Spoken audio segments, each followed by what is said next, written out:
I recently did a video where where I was talking about Michael Jackson, and I said about the fact that since Jesus, I don't think there's been anyone more inspiring, someone who's really cared about humanity, and they've put their money where their mouth is. I think it's been incredible. Like the sacrifices he made and the humility he had is just absolutely astounding. And I just thought I've not witnessed anyone else like it. And I can't go through previous generations way before because who knows what happened deep into the past. But today, weirdly enough, it just popped into my head. And I don't know how because it's not something I've thought about for a very long time. And that was Princess Diana. And as soon as I thought Princess Diana, I was like, oh, wow. Yeah. Like that's someone who also did an awful lot of humanitarian work. She went above and beyond.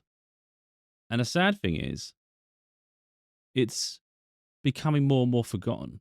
And I say that because, you know, I was born at the early 80s. She died 1997, I think it was. So when I was in high school, towards the end of high school. So I'm aware of her sort of legacy because it was during my time. And even I'm forgetting. So what chance does the next generation have? And I think when we've had these people who have been just so kind, and yet they're getting forgotten, I think it's quite sad. It's tragic even, because what are we left with? Like, who have we got in the world that's truly inspiring? What source of light can we lock on to and feel like there's hope? And I think that's what I say. We keep losing people, man, and it's getting depressing. So just think, back in the day, we had, so back at long time ago, people had Jesus. That must have been an incredible moment. That must have been so inspiring. And then over recent years, back in the 90s, we were fortunate enough to have both Michael Jackson and Princess Diana. Now, one name is popping into my mind, but in all honesty, I don't know their legacy. I don't know their history. I know of their name and reputation. I don't know enough about them. It's something I will dig into because I think everyone deserves their props.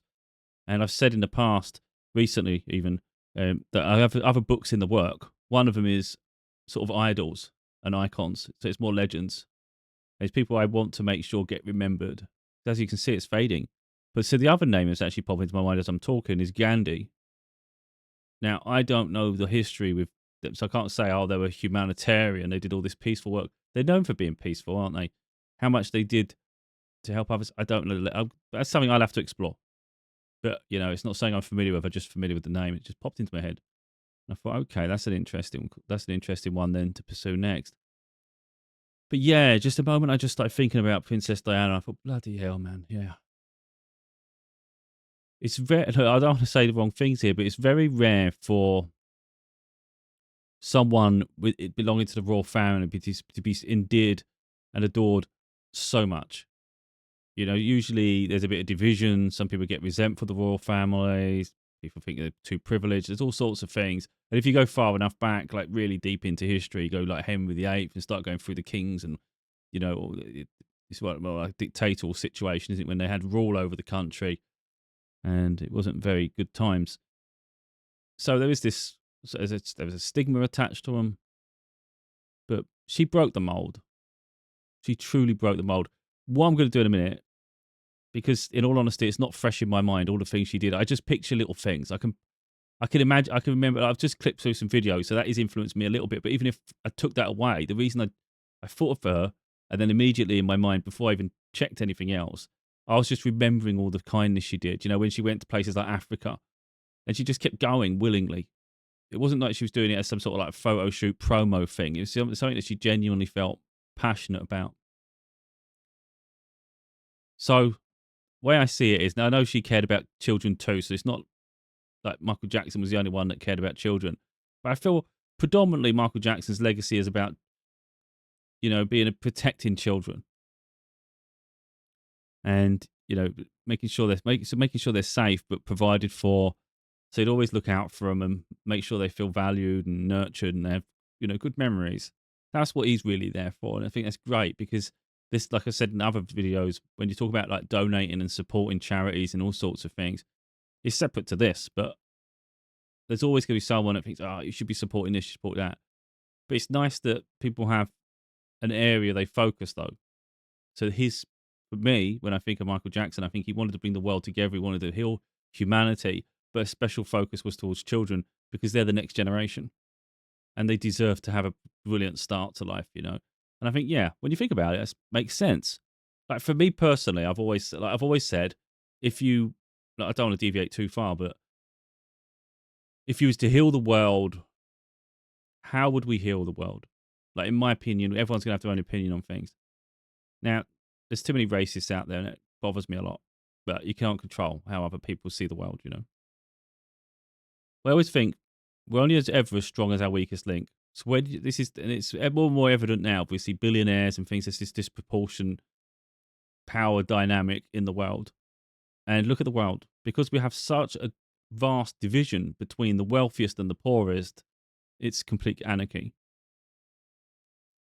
So if we think about, like, from my opinion, if you think about the weakest or the most impoverished areas in the world, I just think you help that area thrive, and for me that's Africa.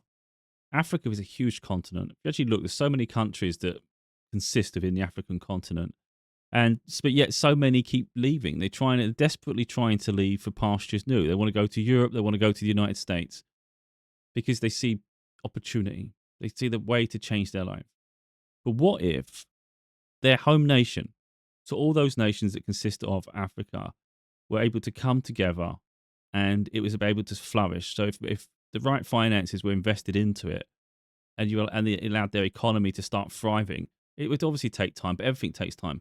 But look how fast America developed. But instead, countries have exploited Africa for a very long time. And I just think if you make them strong, they won't keep looking to leave, you know? So you won't have all this immigration everyone's concerned about, which I think is just mental how people are so bothered about it. But yeah, I think every area should have a prominent, like, it should thrive. So if Europe can thrive, North America can thrive, Asia can thrive, then why can't places like South America thrive even more? You know, you have to take away the narcotics and things that are going on over there. There's an awful lot of crime, a very dangerous area, South America. So that would obviously need to be sorted out. So it becomes a political game, doesn't it? But societal values, and it's about people taking back control of their lives and taking a different path. Again, maybe a bit like Michael Jackson. If it starts from childhood, it just thingy, you know, people just end up doing the same thing. So you have to break the mold somewhere. Like I say, I think if Africa was thriving, I think you'd see a different power shift in the world. All of a sudden, people on more of an even footing. And I just think that's what should happen. So, yeah. So when I think about Princess Diana, she was very, very focused on Africa, I think, from memory. I'm pretty sure she was focused there. So I think that was actually beautiful. And there's not enough humanitarians. We see people with prominence, they have celebrity, they have status, and they don't do anywhere near enough kindness in the world. It's lost. You know, we've got so used to these music artists and things, you know, they have their wealth, do what they want, but what we see is most people are very self-serving. And again, I've done videos before. It's not for me to say what people should spend their money on. I'm not going to say I resent them for it, but it's weird how we don't have anyone that's truly inspiring, that goes above and beyond. Of course, if anyone did now, maybe you'd argue that maybe it seems like they're trying to copy someone else. Maybe, oh, you're just trying to be like that. It's not really. I think some people just genuinely have kindness. I spoke quite openly myself. If I'm ever doing well enough for myself, of course, you have to start from building your own foundation up first. It's hard to help people from an empty cup, and my cup's been empty for a long time. So if I'm doing better in life at some point, then of course I need to sustain it first. And then when I have a sustainable income and I'm able to help, I would definitely help the underprivileged. And that's a guarantee that I'm not saying that to try and get opportunity now, but that's my principles. Anyone knows me. I'm not obsessed by money. But if I can finally have a nice life, then I'd like to embrace that, of course. So I don't want to resent myself for living a better life than I've had up to date.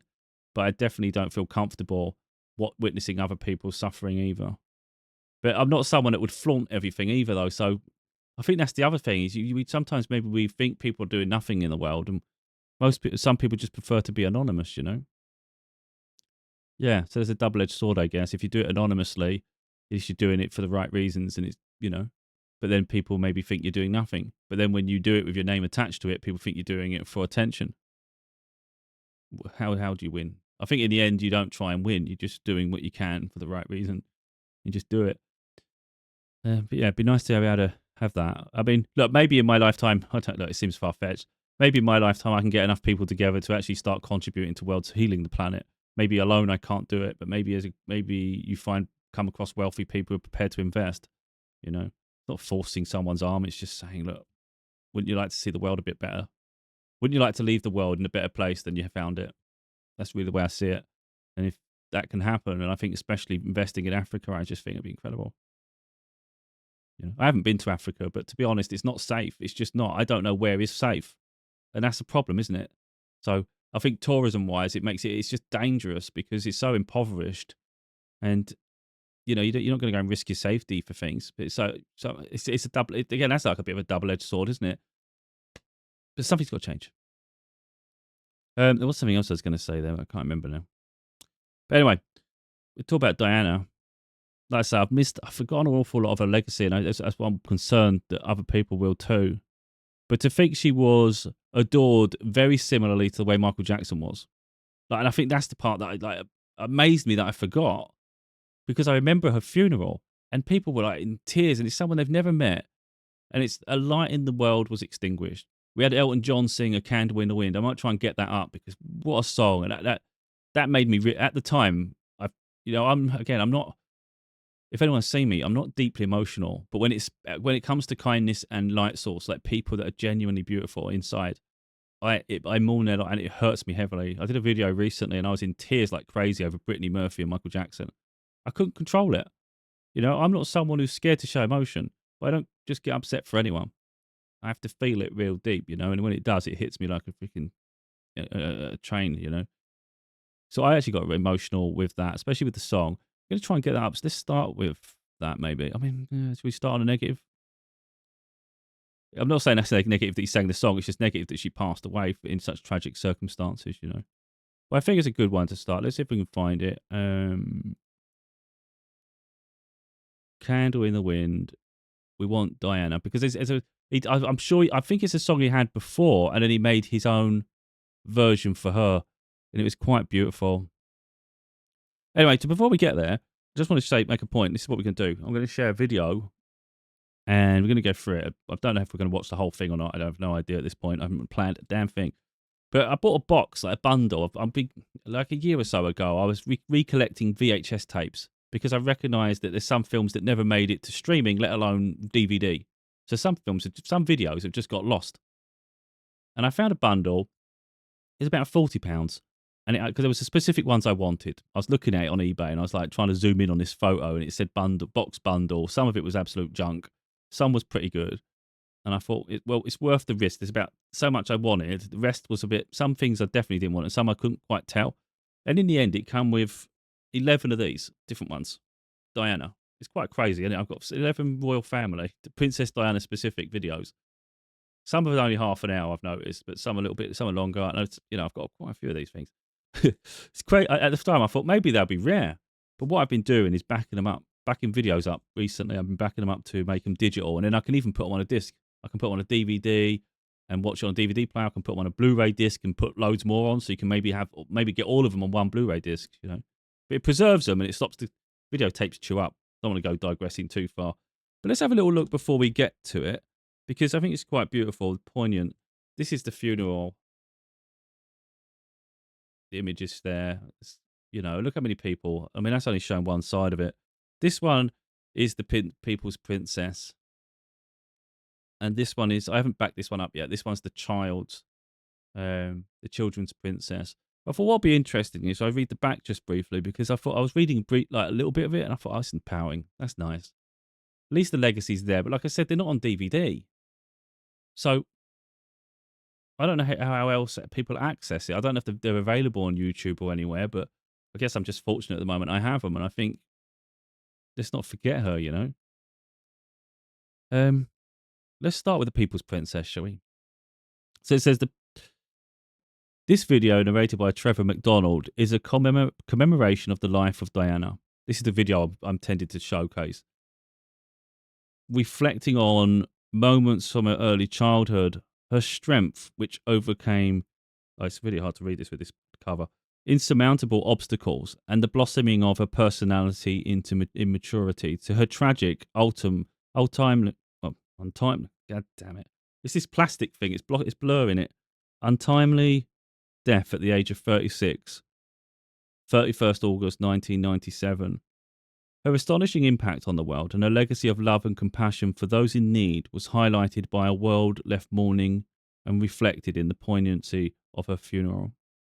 Before we get further there, I just want to make this point that something I was thinking about when I thought about the fact that, we had Michael Jackson, and then we think about Princess Diana, and it's like how beautiful they were, how kind they were, the contribution they had to the world. And then I thought about it for a moment. I thought, well, perhaps that's not fair for those who have done good things who don't have a lot of money, because when you have money, you can do kind things. It's harder to be make a bigger impact when you don't have the means. So maybe there's people out there that are doing kind things too. But then I thought about it again after that, and I just thought, well, how many people are doing kind things who do have money? So, for me, it says an awful lot. So yeah, there's going to be people that are doing great things, though, maybe gone under the radar. But I think the fact that they had the privilege, they didn't need to do that. If they just behaved like those around them, they never would have done. So, I think they deserve the recognition.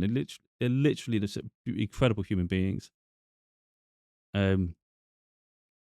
She was called the fairy tale princess when she married the heir to the throne in 1981. To the institution of monarchy, Diana, Princess of Wales, brought a freshness and a vibrancy which endeared her to millions. I'm getting goosebumps. Wherever Diana went, she won new fans because of her youthful shyness, her charm, and her beauty. She rapidly became the most photographed woman in the world, an international superstar with royal connections. Diana used that fame well, breaking conventions. She worked why does it say that? Unstintingly for charities not normally associated with royalty, supporting people with AIDS, leprosy, and victims of landmines. Away from her campaigns and good causes, she was the quintessential loving mother who adored the two princes she called my two boys. Her greatest asset was that she was loved by millions of ordinary people who never met her. Her fame crossed all boundaries. She knew she'd never be Queen of England and said she wanted to be Queen of people's hearts. In death, Diana, Princess of Wales, became the people's princess. This film tells the remarkable story of the most extraordinary woman of our time. That's pretty cool. What a beautiful statement. And yet, it's not on the thoughts of people anymore, So this is the funeral one now. On Sunday, 31st of August, 1997, the news of the death of Diana, Princess of Wales, shocked millions. Such had been her charisma that many mourned as though they had lost a member of their own family. During her life, Diana had offered a radical alternative to the traditional view of royal family. With her death, long-standing protocols were challenged openly. The monarchy was compelled to respond and continues to adapt. Diana's good works live on. Governments around the world are changing their policy on landmines. The stigma of leprosy and AIDS is gradually being eroded, and the Diana, Princess of Wales Memorial Fund has raised millions for charity. In her short life, Diana touched the hearts of many. How has she changed the world we live in, and what will be her legacy? And I say that all the time, you've got people that leave this planet early, and it's amazing what they do with the time they had. It's things that people could live to 100 years old and they never have the impact they had. She only made it to 36. I'm 40. I keep losing track now. I'm 43. So I've had longer than her, and I don't have her legacy. It's crazy, isn't it? It's just so that's what's inspiring. Okay, she had privilege and all those things, but still had to make things happen. That's what I think. I think that's what gets lost on people. For someone to be known for such beautiful in a beautiful way, they're the ones that had to make it happen. What I will say is I have a deep distrust of the news media. I don't like them at all. I've said it so many times, even before this. I've been saying it for years in my books, very early on in my books. And it's even coming more to light now.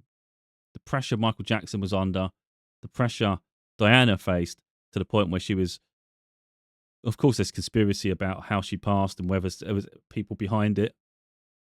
But if we avoid that for now, she was being chased by a car, which reportedly was the press, and then she had the accident in the tunnel in, I think it was Paris in France. Again, the press. And I look, I'm not saying I'm ever going to be interviewed by the press or I'm going to be on news or anything, but what I'm saying is, if the opportunity come, there's no guarantee I would do it, because I can only think of two reasons as to why you would even bother. Because one thing someone wanting an audience with you is a different thing you saying, I'm going to give my time to you. Like, I don't care who wants an audience with me. You know, that's not, do I want to do it? No, then sod off, because I don't trust them. This is my problem with them, is they act like they want to hear from you. They want to talk to you, and then they twist the agenda. And it's just, I don't think that they genuinely want to talk to people. I think they just want to create headlines. So why would you talk to the news, for instance? You would either do it to promote. So you're trying to promote, get yourself out there, which some people think is great. Maybe it is, maybe it's not. The other thing is to defend yourself if there's issues. Why do I need to defend myself? Even if someone made loads of statements. If I've got something to say, I'll do it on my YouTube channel. I'll do it on my website. I'll write it in my books, So if ever there was an issue, people just have to go to an official source through me, which is, I have those platforms. What, if they're going to be ignorant enough, you just listen to the headlines for the news that's been corrupt for years, then that's people's issues, isn't it? If they think that's factual, we've seen for years it's not factual. They're a joke. So, so it's not a case of I feel pressured. Oh, they need to meet me. What do I care?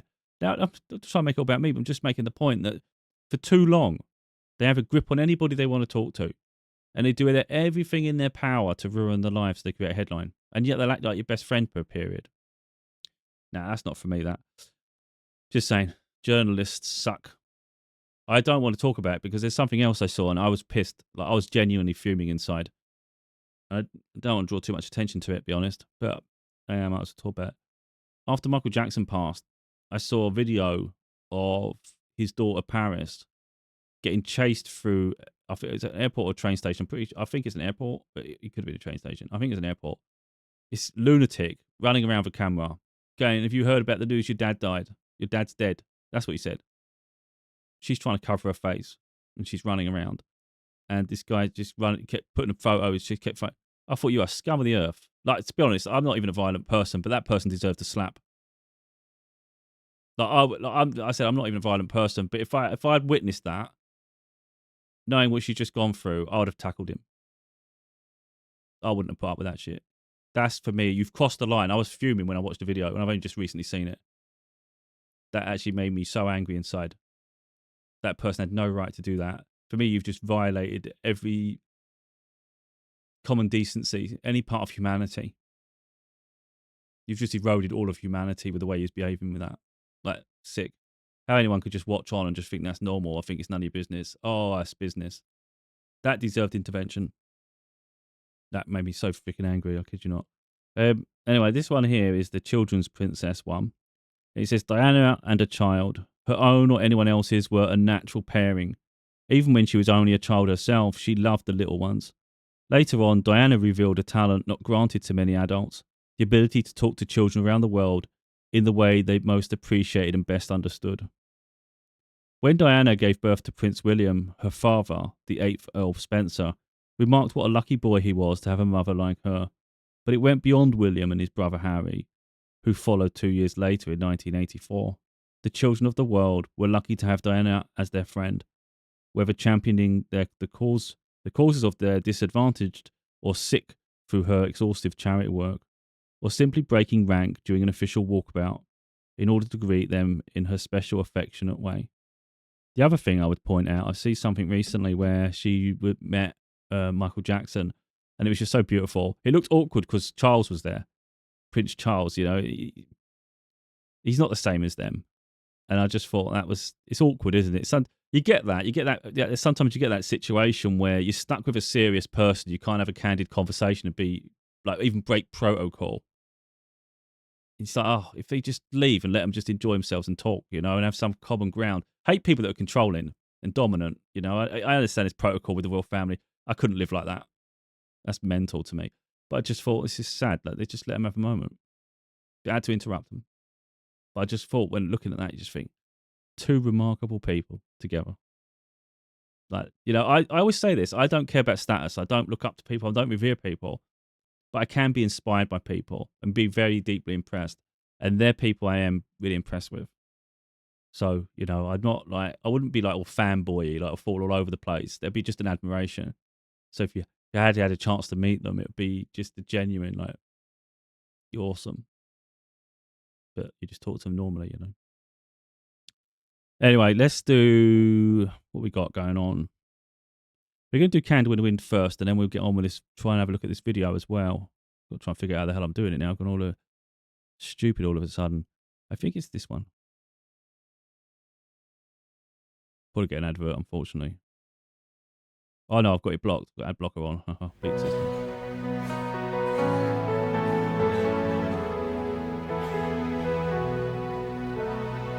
Goodbye, rose. May you ever grow in our hearts. You are the grace that placed yourselves where lives were torn apart. You called out to our country, and you whispered to those in pain. Now you belong to heaven, and the stars spell out your name. And it seems to me you lived your life like a candle in the wind, never fading with the sunset when the rain set in. And your footsteps will always fall here along England's greenest hills. Your candles burned out long before your legend ever will.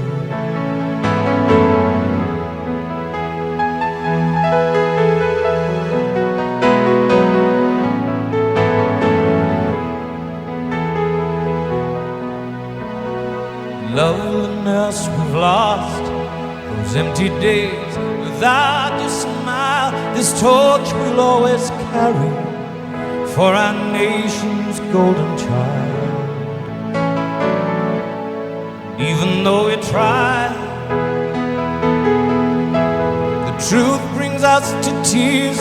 All our words cannot express the joy you've brought us through the years. And it seems to me you've lived your life like a candle in the wind, never fading with the sunset when the rain set in. Footsteps will always fall here along England's greenest hills. The candles burned out long before your legend ever will.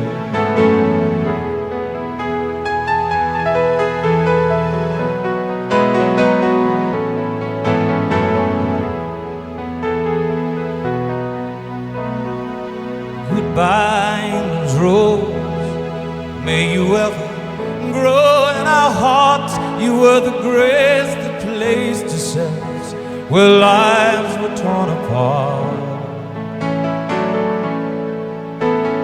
Goodbye, English road, from a country lost without your soul, who missed the wings of your compassion more than you will ever know.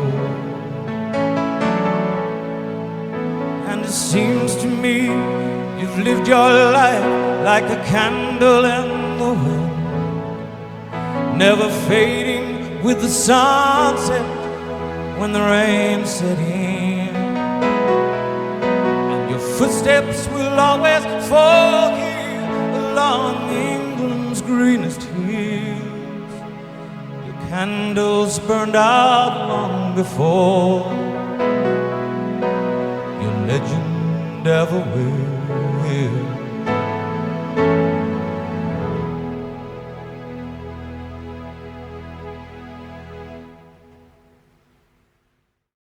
My God, that's quite emotional, man. Trying to get rid of this a minute.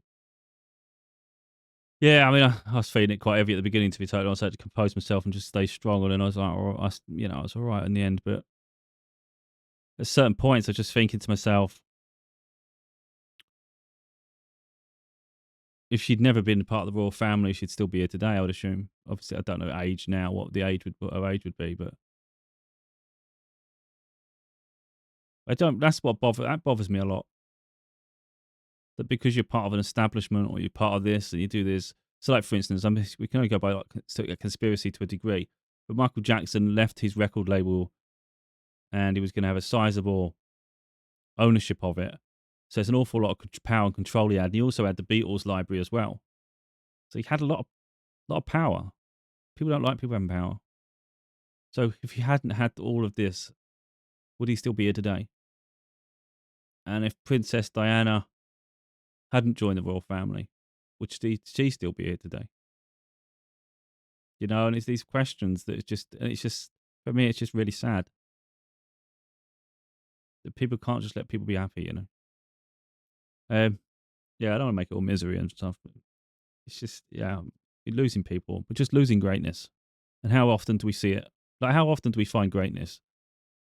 I've been around for 43 years, and the only two people I can truly say that have been inspiring in this world are these two. And I know before I said it was just Michael Jackson, I forgot about Diana. I don't, look, that's wrong that I did. But I think it's only because the royal family continues, of course, and all we've got is chaos since. You know, Kate Middleton, she seems really nice, but nowhere near the legacy Diana's had. And then we've had the chaos with Meghan and all that, and then all the other things with this Andrew. So all we've seen is chaos since, and then you just see the royal family's tainted a bit, and then you forget, don't you? Because it's so long ago now. And she was like the lighting within it.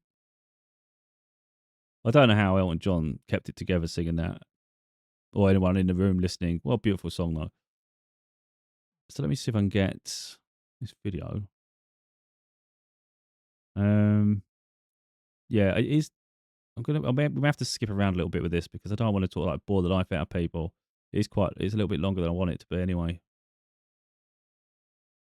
Yeah. Let's just do. Wait a minute. So the video quality might not be perfect. It's a VHS tape that I've backed up digitally. So of course it can only be better. It can only be as good as the VHS itself. But at least we have it.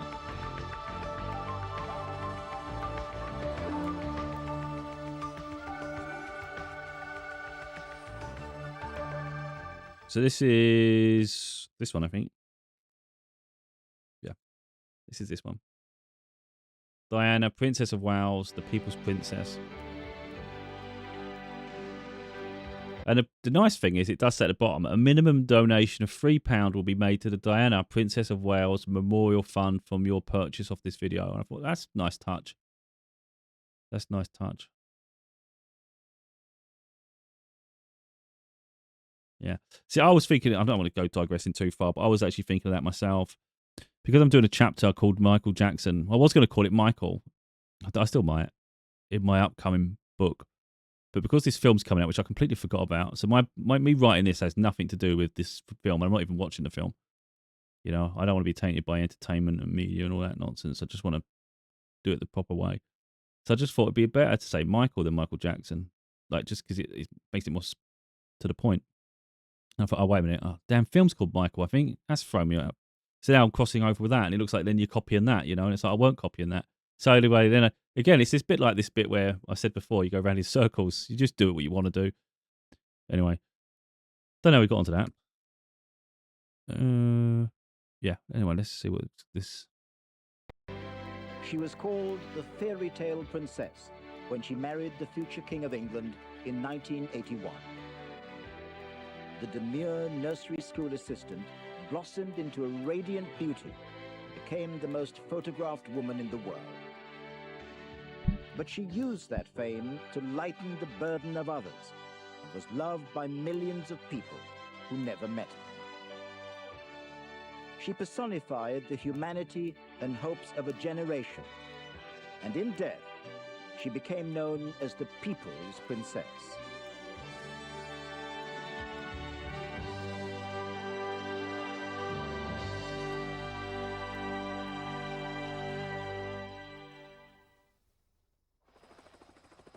Diana was born into an immensely grand and long-established family with a stately home and extensive acres in Northamptonshire and strong royal connections. Her father was Viscount Althorp, who later assumed the family title and became the 8th Earl Spencer. Born on the 1st of July 1961, Lady Diana Spencer was brought up at Park House, a residence on the Queen's estate at Sandringham. Her childhood there was idyllic. Her parents had married in 1954. As a little girl, she loved to study these pictures, but the marriage did not last. Her mother walked out on the family when Diana was 6 years old, and she was heartbroken by her mother's defection. It left a deep and lasting scar. Good morning, everyone. She was packed off to boarding school and was seriously homesick. She did not excel in class, but compensated for a poor academic performance with her swimming. She won several prizes. She also developed a love of tap dancing and ballet, but grew too tall to contemplate a professional career. Diana had been very affected by her parents' separation. Her father remarried a woman that none of them, particularly Diana, liked. So it was a very unhappy child in their respects. She was being tugged back and forth, and well, her two elder sisters were at boarding school, and her brother was so young that a lot of it washed over his head. This did not happen with Diana. Diana was young enough to be at home and old enough to absorb all of the destructive lessons. After a brief spell at a Swiss finishing school, Diana moved to London and shared a flat with 3 girlfriends. She adored children and secured a job as a nursery school assistant. I wanted to teach children, and they said, why not come along? So I first started off doing afternoons, and then I took over the mornings and did whole days. But I only worked 3 days a week at kindergarten, and the other 2 I looked after American baby boy, which nobody seems to realise, who was very special to me. Diana was like many a young girl about town. She loved fashion and small supper parties. There were no boyfriends and no talk of romance. She led a simple, carefree existence. But that was about to change. A couple of years earlier, she had met Prince Charles, one of the world's most eligible bachelors. Charles's grandmother, the Queen Mother, believed the shy and innocent Lady Diana would make an ideal bride for the future King of England, and she fostered their relationship. In London, Diana was besieged by photographers and reporters as rumors of a royal romance circulated.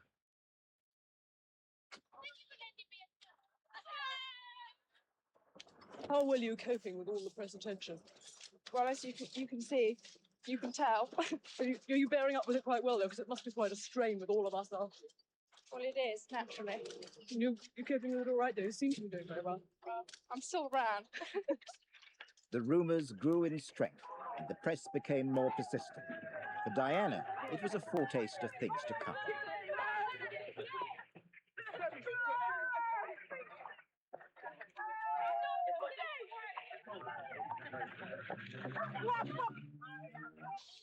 Is there any possibility of any announcement of your marriage in the near future? That's mental. Like I said about the press, she hasn't got involved in all this. She'd been able to live the normal life, and I'm sure she would have enjoyed that. But of course, the impact she's had on the people that needed her help, maybe wouldn't have been able to do it. But look at this idiot on the side of the car. I just noticed. This is the problem with the press. You know, they just don't leave people alone. They're idiots. Look at this. Look at him on the side of the car. I noticed him just getting dragged. I don't know if other people saw it. Oh, damn. Can we go further forward? About here? It's about... I think we go... If I go any further, we're going to miss it. No, okay. There. Well, it is, naturally. Look to the left You're side of this coping car with as it soon all as she right, though? You drives seem to off. be doing very well. I don't think I can do it in I'm slow still motion. around. The rumors grew in strength, and the press became more persistent. For For Diana, it The was a left foretaste mirror. of things to come. I swear to God, someone was hanging on the side of that car as she's driving off. Because I heard someone shout, and then I looked to the left and I thought, idiot. Here, look, this guy. Look, holding Is onto the there damn any window. possibility of any announcement of your marriage in the near future? No Can you tell me? boundaries.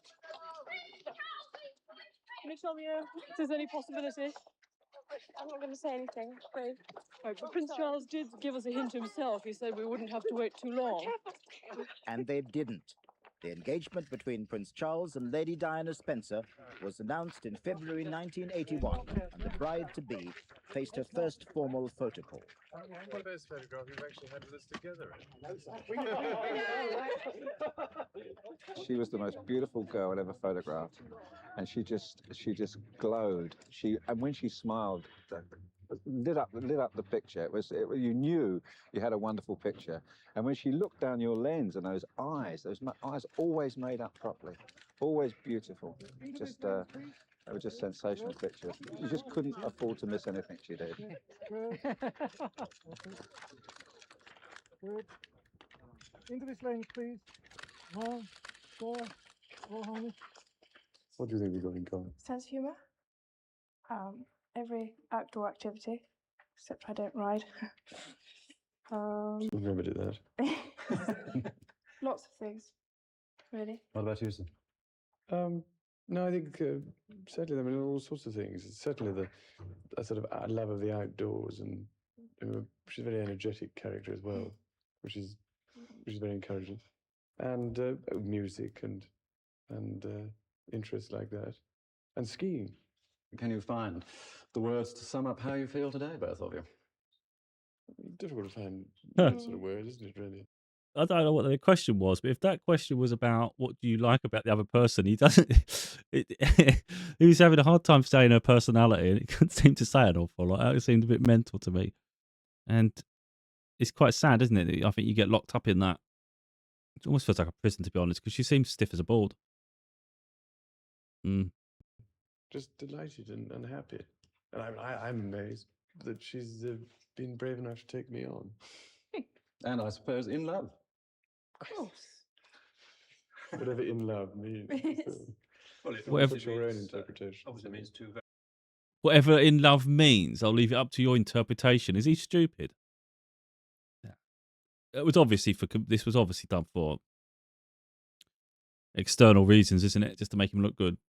Yeah. very happy people. Yes. Once again, congratulations. Well, from us, congratulations. Thank you Thank very you very much. much. Very kind. Wow. It was a very revealing moment, I think, the engagement. Look at her. She does not look comfortable at all. Like, what is she doing? Oh, that's the only advice I give people. Don't lock yourself into situations just because of protocol or because you think you're going to have, something else. It's just be happy. Interview when they were asked quite rightly if they were in love, she said, of course, which is interesting looking back at her instinct of public relations, which we've seen since was already functioning then at that very young age. Charles, in his ponderous way, said, whatever love is. That now seems very significant because I don't think he ever was in love with her. I think he entered into this marriage in an entirely cynical frame of mind.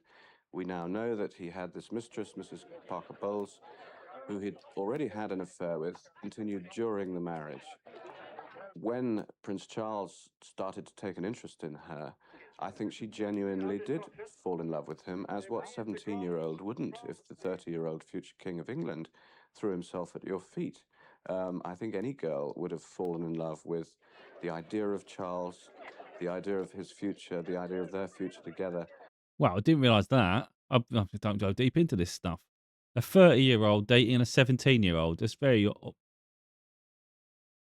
borderline dodgy as shit, I'd say, personally. I mean, everyone has their own opinion on it, but not be funny. At 17, you just come out of high school. The difference in maturity and in life experiences and all those things, that's just mental.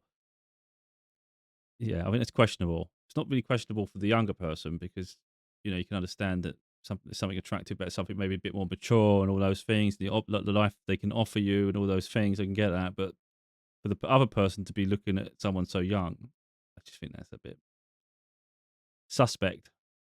Whatever he himself was actually like. And there were many aspects of him that were very appealing. He promised her a happy family life. As far as the public was concerned, it was a match made in heaven. And on the 29th of July 1981, the stage was set for the wedding of the century at St. Paul's Cathedral in London.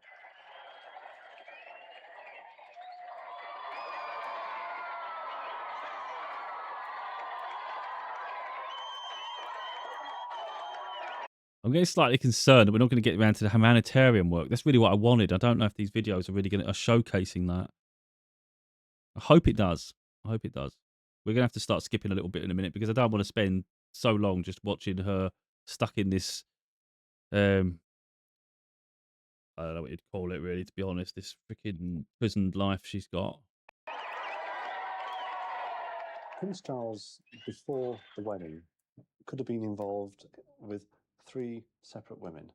Amanda Knatchbull, the granddaughter of Earl Mountbatten, Anna Wallis, the daughter of a Scottish landowner, and the Princess of Wales, Lady Diana Spencer. And each one of those could have been a royal bride. And he, in his public pronouncement, said that he wasn't looking for somebody to be in love with, but he was looking for a companion, a friend who would and really be able to help him in a very difficult job. It was a fairy story because the whole thing up to the wedding, you know, that she was so innocent, so young, and kind of, you know, not used to all this glitz and glamour. I don't like that. I know we're stopping a bit here, but I was going to have to share my points on some things. The idea that someone gets married to someone else because they just want a companion, they're not looking for love or romance or anything like that. They just want someone for convenience, someone that's just there as a friend. Well, that's nice for them, but what about the other person? Does the other person want a relationship? They want to be in love? So you're prepared to remove that entirely from them so they can never experience love and never be in love because you're never going to love them. And that's the life you expect from them. I mean, talk about a dictator in some way, you know? So that's where the abuse comes in with people. And like they're saying there, potentially, I don't want to sort of like go into some of this conspiracy stuff, but I can only share an opinion. There's all documentation there that he was cheating on Diana with this Camilla. But then as soon as Diana started seeing someone else later, that's when all of a sudden she had that accident in the tunnel. So it's all right for one side to do it there for a relationship. But as soon as someone else does it, it's a bit embarrassing for the other party. So, you know, it's one rule for one, different for someone else, isn't it? But, you know, I don't like the idea that someone's life suffers just because someone else feels entitled to do what they want and they can make them their puppet and pet. It's like, no. Don't care what title you got. No one deserves that for themselves. So, yeah, that's my take. And stuff. And then suddenly, you know, she was going to marry this good-looking prince, and it was just Don't know about fantastic. that. I mean, I get goosebumps just thinking about it. It was the most incredible time for all of us. Diana's Emmanuel design dress brought gasps of admiration. It symbolized everything about a royal match that had captivated the world. It's just like designing for any other bride, except that you had to keep in the back of your mind the fact that there's, I don't know how many billions of people were going to be watching. And, you know, they could see the nerves and everything. And it was those imperfections that showed that she is a human being, that she was living a fairy story.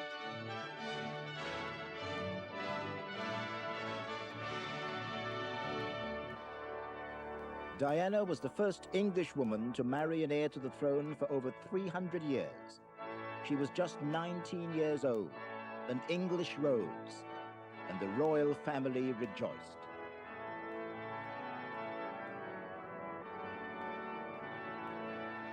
I, Diana Frances. I, Diana Frances.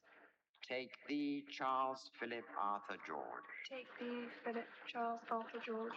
To my wedded husband. To my wedded husband. To have and to hold. To have and to hold. From this day forward. From this day forward. According to God's holy law. According to God's holy law. And thereto I give thee my troth. And thereto I give thee my troth.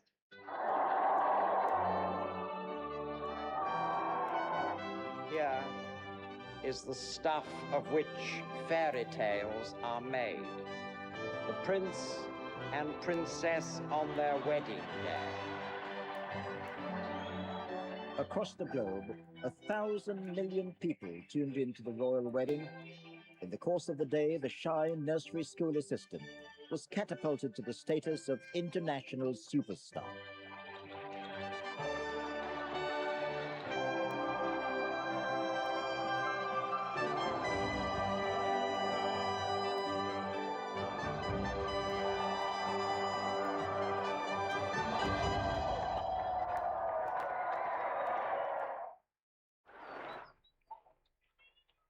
The newlyweds began their honeymoon in Gibraltar before cruising the Mediterranean on the royal yacht Britannia. But all was not well. Diana suffered a recurrence of bulimia, the eating disorder. Bulimia is something she'd had in her teens before she got married, but the consensus, I think, is that it's one of those things that if the person is happy and fulfilled, then it goes away. And it's always got the potential to come back if that person's life goes wrong for any reason. It was after Diana had, for instance, on their honeymoon, discovered photographs of Camilla fluttering out of Charles's diary, Charles wearing cufflinks that Camilla had given him in the early weeks of their marriage. What kind of a start is that to a marriage? And it's not surprising that the bulimia quite swiftly came back. In reality, the royal couple were emotionally and intellectually incompatible. There was a 12-year age gap, and their interests differed widely.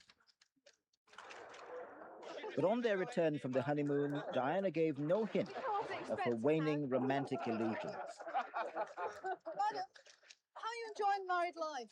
Highly recommend. How do you like Balmoral as a place? I think Diana, in many ways, was probably quite a difficult girl to be married to. But let's not forget, A, that she was very young, B, that she got no help at all in this extraordinary change of life. On the surface, at least, the early days of Diana's marriage appeared happy and contented.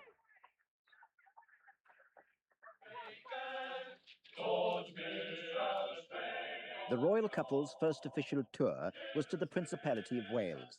Shy Di was an instant hit. She had an easy and open manner, and the crowds loved it.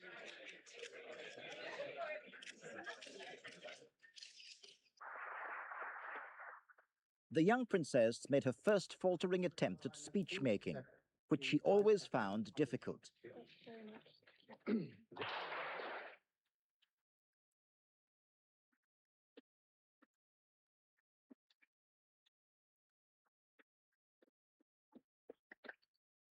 I am extremely grateful to you, Lord Mayor, and to the City Council, and to the City of Cardiff, for granting me the freedom of the city. I realise it is a very great honour, and I am most grateful. I would like to try to express my thanks to you in Welsh, also. Mae'n bleser cael dod e Gymru, hoffwn ddod eto yn fuan. Diolch yn fawr. But Diana was struggling to come to terms with the restrictions of court life. I was going to say that. You'd feel like a prisoner. Why would you want to be a prisoner? It's just, that's the problem, isn't it? All of a sudden, she was doing what she wanted to do. She wanted to work with children. That's what she was doing beforehand, wasn't it? Then she gets in this situation with Charles. It seems glamorous. People think, I'd love to be a princess. Would you really? Feel like being Rapunzel. Would you really want to be stuck in a tower? That's what it feels like. And just watching her, it's like now all of a sudden you've got a rod up your ass and you can't do anything. You can't go here, you can't go there because it embarrasses him. It's not a life, is it? Haunted by the rapidly unraveling relationship with her husband, the picture postcard princess felt isolated and increasingly desperate. The birth of Prince William in June 1982, 11 months after the royal wedding, set the seal on what seemed a fairy tale marriage. May we see your son, Your Royal Highness? Will's arrival was a cause for celebration throughout the land. In reality, Diana suffered badly from pre- and postnatal depression and continuing bouts of bulimia that reduced her to a deeply disturbed state. she later confessed to attempts at self-mutilation. Nevertheless, the birth of a second in line to the throne gave both parents great joy and brought a new focus to Diana's life. She was determined that her young son would know the close love and attention she'd been starved of in her own childhood. In 1983, Diana accompanied her husband on their first overseas tour to Australia. But in a break with royal protocol, she insisted that baby came too. It was a populist stance that instantly endeared the young princess to an adoring Australian public. Now for all of our students on here today, good morning, girls and boys. They were bowled over by her openness and informality. Does Prince William have a favourite toy? Jamie, he loves his koala bear he's got. But he hasn't got anything particular. He just likes something with a bit of noise. He got a plastic whale that throws things out the top, little balls.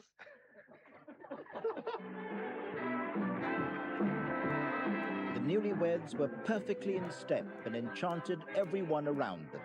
The royal match appeared flawless. That was a real love trip every day. And they just used to hold hands, and he was very tactile, and he would always be touching her and making sure she was comfortable. And I remember he would reassure her, and he would hold her hand and smile at her and say, "You're doing a great job, darling." And that was the most wonderful, wonderful trip. The rapturous reception was repeated a few weeks later in British Columbia, Canada. Everybody wanted to embrace the beautiful princess, and Di mania was born.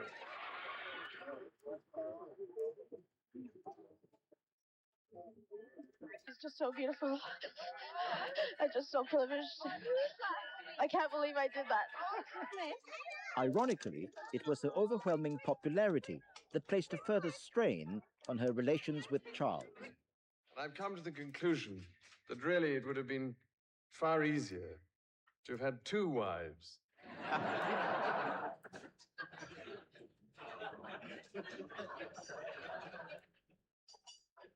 A strange comment. To have covered both sides of the street. And I could have walked down the middle, directing the operation. He became jealous that she was more popular than him. If they arrived somewhere together and they went to separate sides of the crowd, the side that he went to would groan. Now, that would be difficult for any of us to handle, but he didn't handle that very well. And that, within the marriage, gave her a little bit more power, a little bit more self-confidence. That growing self-confidence showed in every aspect of her life. The shy young girl who first stepped onto the public stage and into the glare of international publicity had little fashion sense. That changed rapidly. She did look like a county girl. You could tell that she was sort of, trying to work out what the style was. She knew that there was a style. I think she had an idea that she wanted this glamorous image, which is what she was very good at and is what she portrayed. She did look like a nursery school teacher. All the photographs of her in the billowing skirts and sort of slightly transparent and very innocent, and that's what she was like. And when she came into us, she was very much like that. And she was looking for a dress for her first big occasion out with Prince Charles, and I think it was at the Guildhall. And she saw a black dress hanging there, and she decided to wear that. And from that day on, I mean, she was a fashion icon.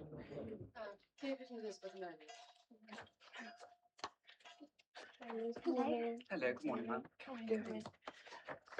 The sketches were marvellous. Shall we just have you got lots of material in there? Yeah. She'd say, look, I'm going on this tour and I'll need to be covered up. And, she'd tell us the restrictions that were imposed by the different cultures and things. And then we just get on with it. And we knew the colours that she liked and the looks by then. So we would just come up with, like, tons of drawings. It's a difficult one, is because I've got to hide my elbows, 3/4 length in hem, and a sort of cruel round neck. So we would lay them all out on the floor, and she'd be down there on the floor with us, sorting through it all. And it was great, real collaboration. So I think we might avoid the spots. Yeah, okay. No spots. I think she was aware of the importance of being seen, because people come along, they want to see the princess, and they, you know, they expected her to stand out in a crowd. And so we use a lot of emerald greens and pinks, all those kind of colours, and they look great on her. She's got the right skin colour and hair, and she looked great. I quite like what you've done there. Just like a sort of... You're a top knot? Like a band. Yes, I'd Yeah. love to wear Really? that. Really? Could I do it with my mop? Yeah. Yes. We could Yeah, tempt brilliant. it. Well, that's easy. Well, we can do that. Diana became intrigued by the world of high fashion and was a swift learner. She was rapidly developing her own sense of style. With her own natural good looks, she began to fulfill the fantasy role of princess as no other British royal had done before her.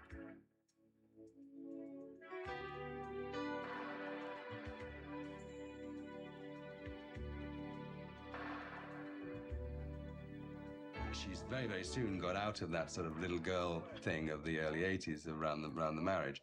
And, you know, give her 5 years, given her 4 years, 5 years, she was looking like a sort of a Hollywood actress.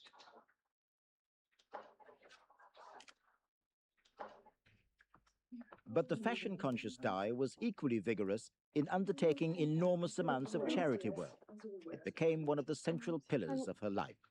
Will my hubby be down from Scotland then? Because I quite like to go with him. Yes. Will he be down or will it be on my I don't head? think he will. I think he'll still be. He'll still be Still up in Scotland. Yes. Do you think it's all right to go on my own for something like this? Because it's I quite a think big occasion. it's a big occasion, but it is for your charity. Is it going to be for birth? No, Help the Aged. Help the Aged. You attended. As if to fill the emotional void in her marriage, she played an increasingly important part in attracting publicity and money for uncomfortable causes such as leprosy, the homeless, and the aged. Working for Help the Aged as our patron, she did more to raise the profile of older people, both in the tragic circumstances, frailty and vulnerability, as well as in the joyous circumstances. She could celebrate older people's lives and loved to hear their stories. Because we're always kneeling on things like this. I've never seen Yes, this. not just backing them. But it What do you actually stuff it with? What do you put Well, inside? there's sort of show you this. Oh, then you made a bag of milk. It's soft. Yes.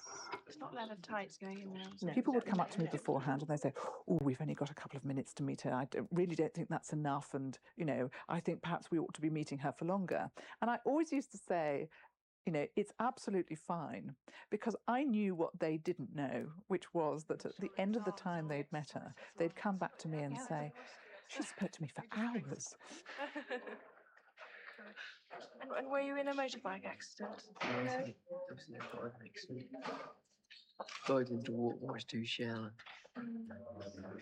How long do they work you in here for? Long enough, I suppose. Long enough, yeah. Well, are you able to sleep in the afternoon?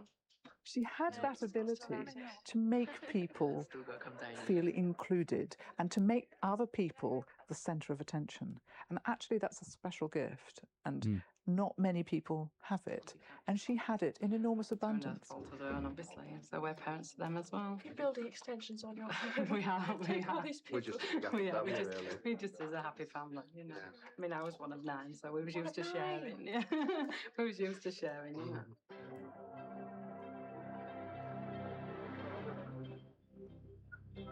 As a member of the British royal family, Princess Diana's daily duties encompassed almost every conceivable situation. Despite the many problems she faced in her personal life, she tackled each official engagement with grace and aplomb.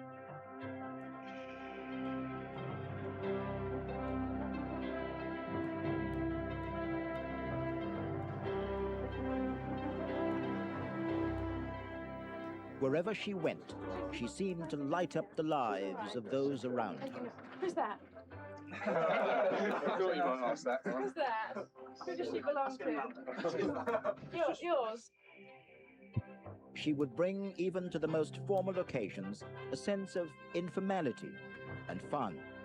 Everyone who met her spoke of that magic touch and her ability to affect the lives of ordinary people. And then onto the parade ground. That takes about a minute. How many times have you practiced this? Yeah, I'll fit on it. I think that's very good. I think that's all right. Yes, I think it's absolutely splendid. You can't really say much else, can you? It's lovely. Thank you very much. I'm proud.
By 1984, Diana was pregnant again. The royal couple enjoyed the happiest period of their married life. A short while later, on Well, I know I said I'm going to skip around, but I'm truly enjoying learning about her, to be totally honest. Watching her grow into the position of being this princess, having to navigate the life. And she seems to be just taking it to duck to water, doesn't she? But I say, when I see the other bit, I thought, yeah, she lets people know they're being seen. And I think that is a great thing to have. She has this look that she gives people as well. Yeah, I just think she had just compassion. She could either it's trained, but I don't think it's just entirely trained. I think it's just the way she is. She just likes to be around people, I think. September the 15th, at St. Mary's Hospital in London, Prince Harry was born. But what should have been a joyous occasion for both Charles and Diana quickly turned sour. After Prince Harry was born, she said to her friends, he looked at Harry, he expected to have a girl, he wanted a girl, and he said, oh, it's a boy, and it's got red hair. A red hair is a Spencer characteristic. So she says herself that something inside died on that day, on the day that Harry was born. And from that moment onwards, her staff, her friends, and all those around her could feel the chill surrounding Charles and Diana. Diana was concerned that the sorry state of her marriage should not affect the lives of her sons. Memories of her own unhappy childhood reinforced her determination to become the best mother in the world. With typical tenacity, she made the young princes the center of her life.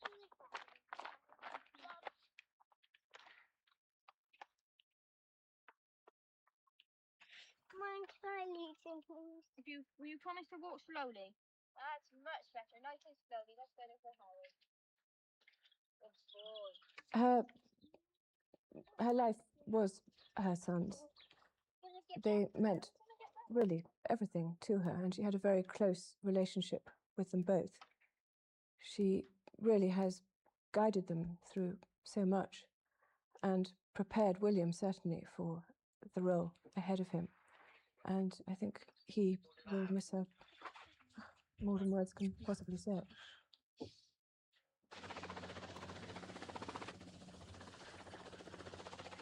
She wanted them to be in touch. That for her was the most important thing, not to be isolated.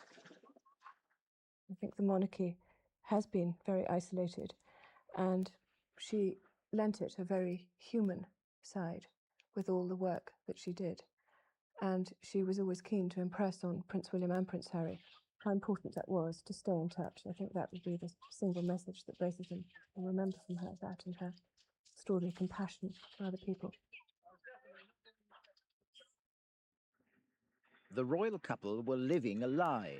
Their marriage was on the rocks, but the royal roadshow had to go on. Once more, Australia. We're off. The marriage of the century of which dreams are made had become a tyranny of togetherness. Good luck. Thanks, I gotta leave. Thanks, I'm going to need it. 300 to go, our boyfriend under the whip, a length and a half in front of Butternut and Coiro, Corrie May. Only the closest insiders could have detected the fragile state of Diana and Charles's marriage. Corrie May's got ahead in front of Butternut. What a nuisance coming at Coiro, Corrie May. What a nuisance going home. They hit the line. But for the royal couple, it was not all fun at the races. Overseas tours were long and arduous, and made more difficult by a strained relationship and schedules that didn't always go according to plan. To change your birthday. Well, there's a problem with the runway, aren't we? Not possible. What do you mean later? No, they Later tell what? us that we may have to drive to Miami and take off from there. So which is a mere 5 hours drive, wasn't it? It's not. Six. 44 minutes. About 45 minutes. So that we'll get back to Bristol by midnight. I think it might just tip us over to midnight. That's all right, because it's 6 o'clock our time, isn't it? Body time. Oh, that's a all good right. way of looking at it. Still be drinks time for you. I'm working on it. Yes. Right. So no press, just official photographers for official My little talk. 10 to 8, 10 to 8. Yes.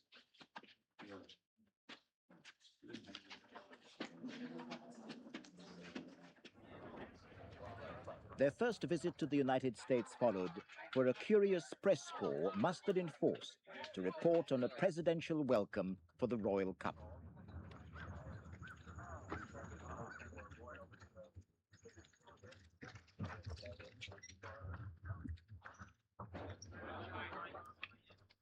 For Diana, it was a widening of her horizons, a portent of things to come. In later years, it was America that responded most enthusiastically to the charismatic English princess with the film style looks.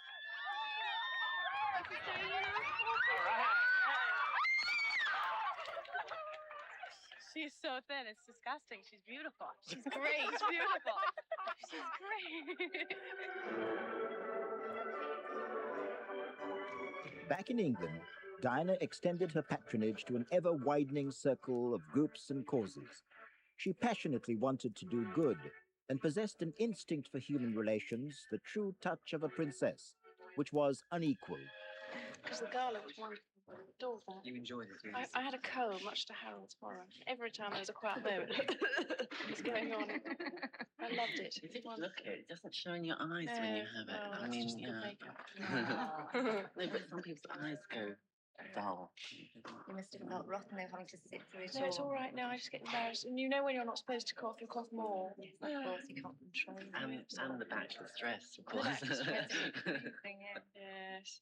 Didn't think I had the pearls down the back that night. No, you didn't. No. I learnt that. I was very uncomfortable when I wore that. When you stabbed in the back. It's a swing across and then. Although Charles and Diana now only came together on official occasions, they still maintained the facade of a rock-solid marriage. This was the young Prince Harry's first day at school. Divorce seemed out of the question, as it would mean the destruction of everything the royal family stood for.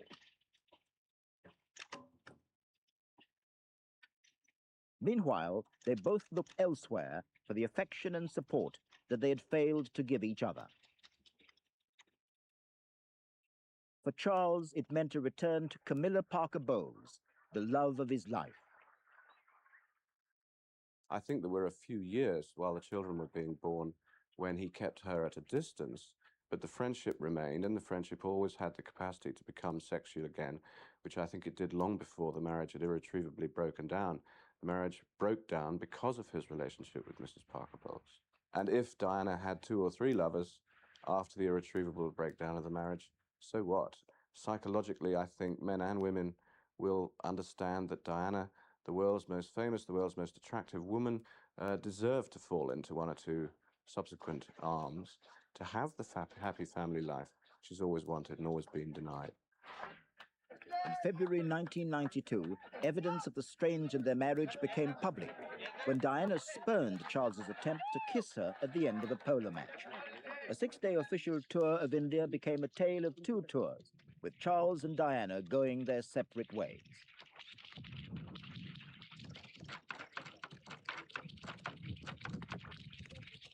Prince Charles went to the Taj Mahal some 10 years before the visit towards the end of the marriage. It is one of the world's most romantic places. When they did go to India together, he didn't take her. He chose to stay behind in Delhi.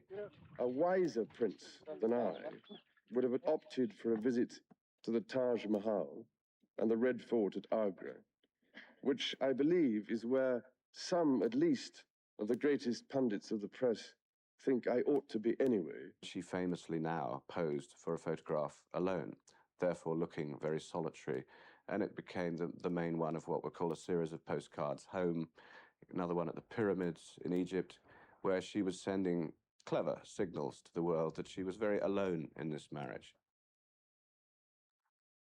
It was this bombshell book that finally blew the lid off the royal marriage. In June 1992, Andrew Morton's Diana, Her True Story was published with the princess's tacit consent. It claimed that she was trapped in a loveless marriage and was desperately unhappy. Despite the book's claims that Charles was a distant father, uncaring husband, and adulterer, the couple embarked on a disastrous state visit to Korea a few months after publication. Diana denied any involvement with the book, and no statements were forthcoming from Buckingham Palace. In the absence of any official statements or other information or interviews, body language becomes immensely important. And it was the body language of that trip, the Korea trip, that showed that this marriage had broken down. And Diana's antennae, I think, were much more alert to this body language. Again, you can call it media manipulation if you want to, but awareness of the media than Charles, who just gritted his teeth and got through it. Diana returned from the Korean fiasco alone, and speculation was rife. The British public, who'd expected so much of Charles and Diana in 1981, were left confused and perplexed. A further bombshell awaited them. It is announced from Buckingham Palace that, with regret, the Prince and Princess of Wales have decided to separate. Their Royal Highnesses have no plans to divorce, and their constitutional positions are unaffected. This decision has been reached amicably, and they will both continue to participate fully in the upbringing of their children, while continuing to give a wholehearted commitment to their public duties. Your patron has never been happier to see you. Whatever uncertainties the last few weeks may have brought, I want you to be certain of this.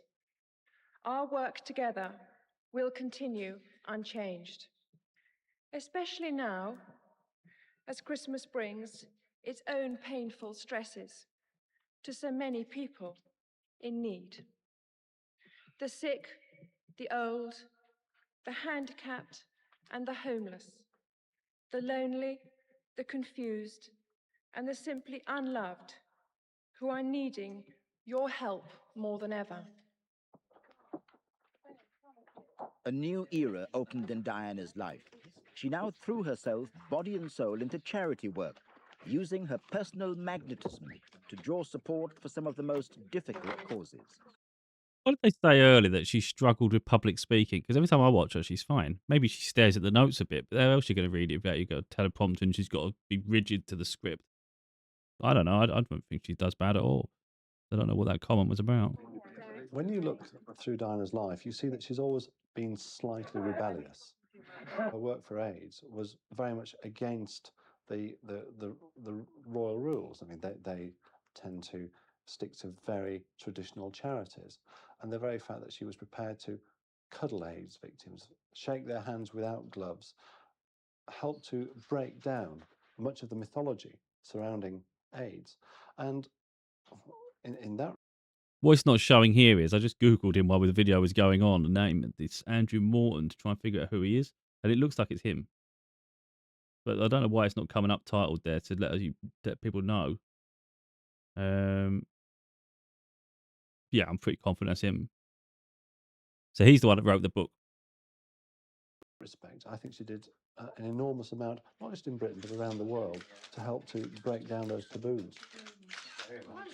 Actually, on behalf of many patients. No, I can't. She had the common touch. It's no secret that we used to go to a hospice and people would stay alive knowing she was going to come, and they wanted to see her so much they would carry on living. Because this woman just had the touch. She would sit on the beds of the patients and hold their hands. I remember in Brazil once, you know, she cuddled these AIDS babies when AIDS was a real dirty word, you know, but Diana almost single-handedly took the stigma out of AIDS. HIV does not make people dangerous to know, so you can shake their hands and give them a hug. Heaven knows they need it. She had a complicated personality. Who doesn't?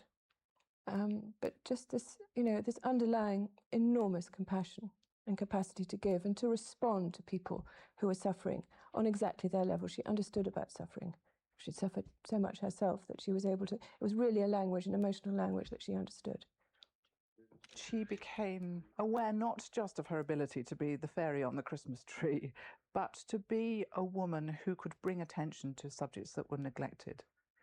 And not only subjects that were neglected, but subjects in which she herself got a real buzz out of being involved.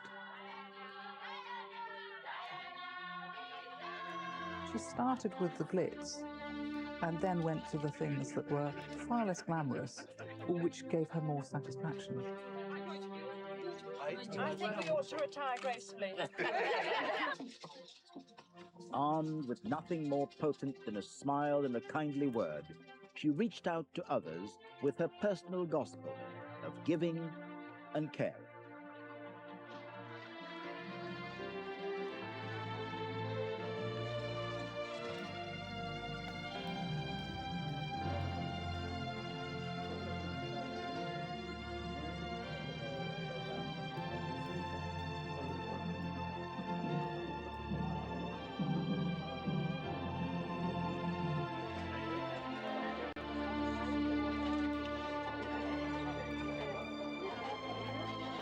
When she had returned from various engagements, often she would cry. She was completely depleted by what she had done. And I think very often what the public saw was this extraordinary woman going about her job. And I think very often they thought it was easy, but it was not easy for her. It absolutely drained her. She had an extraordinary life force. She was a very magnetic person, and she harnessed that to good use.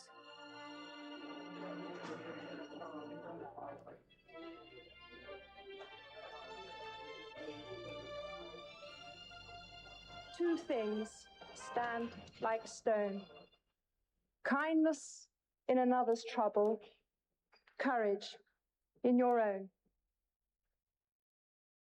At home, Diana brought one of her own long-standing problems to center stage, her battle with bulimia. Ladies and gentlemen, I have it on very good authority that the quest for perfection our society demands can leave the individual gasping for breath at every turn. This pressure inevitably extends into the way we look. Eating disorders, whether it be anorexia or bulimia, show how an individual can turn the nourishment of the body into a painful attack on themselves. Diana's body and face were her power, but her curse too. She had become a fashion icon and the most photographed woman in the world. But the constant scrutiny of her clothes and appearance made her a prisoner of her own celebrity. She developed a love-hate relationship with the press. It became an ever-present and increasingly complicated part of her life. A flashy and dirty, wasn't it? Astute at manipulating the media to make a point. On the day that Charles confessed to having an affair with Camilla Parker Bowles, she stole the headlines by wearing that now famous revealing black dress. I think she understood the newspaper photographers that were there covering her as an assignment. she used to get pretty upset with some of the paparazzi who were there just to make her get angry, see her not looking at her best, to to get as much money for their photographs as they could, and for them she ended up despising them. The press pried into her private life to an alarming degree. There were so-called secretly recorded tapes everywhere. First, Diana-gate, allegedly a conversation between Diana and a male companion. Then Camilla-gate, allegedly between Charles and his lover. Then the Highgrove tapes, supposedly of arguments between the prince and the princess at their country home. The final straw came when a newspaper published pictures of the princess working out in a gym. It led Diana to speak out about the intolerable pressure she was living under. When I started my public life 12 years ago, I understood the media might be interested in what I did. I realized then their attention would inevitably focus on both our private and public lives.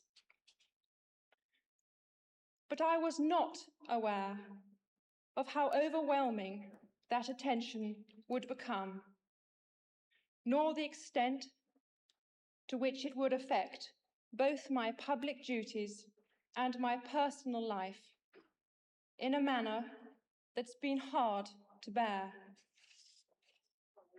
My first priority will continue to be our children, William and Harry, who deserve as much love and care and attention as I am able to give, as well as an appreciation of the tradition into which they were born. Diana lavished love and affection on William and Harry and was determined that they should live as normal a life as possible. Her happiest days were with her boys. The divorce from Charles became official in August 1996.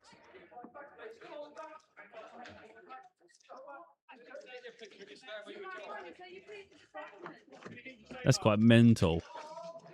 So a divorce was August 1996, and yet she died at the end of August 1996. So, well, they couldn't let her just go off and. I mean, let's say there's a conspiracy. Let's say something did happen. The idea that she goes off and lives another life. I think does it embarrass him? You know, because she already took the limelight. You saw before that, she always took the limelight wherever she went. So whenever he tried to make a statement or try and do something, she was always ahead of him. So, you know, maybe her being with someone else would then make the focus on them rather than Charles. I mean, that's anything you can think about. Very much. Thank you very much.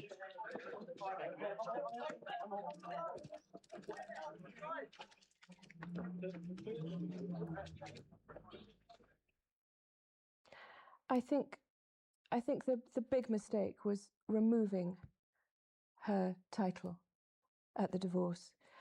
Not that she minded about that sort of thing. She never stood on ceremony. That wasn't her way at all, as anybody who's worked with her and seen her going about her work would vouch for. But I don't think what she didn't anticipate is that when it was removed, there was a barrier. It was an invisible barrier that protected her. And then when that was removed, she was suddenly very vulnerable.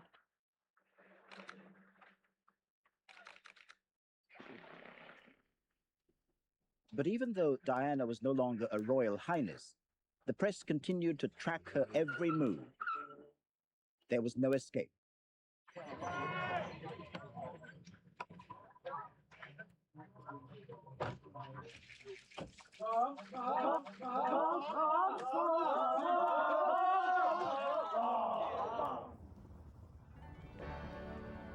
After her divorce, Diana made a symbolic break with the past. She sold 79 of her designer dresses at a charity auction in New York.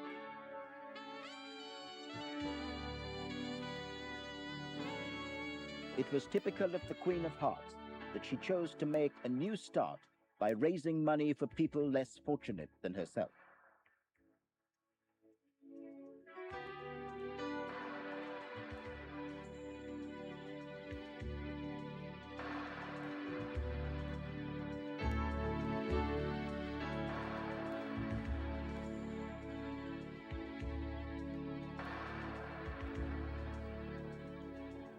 The auction raised a staggering £2 million.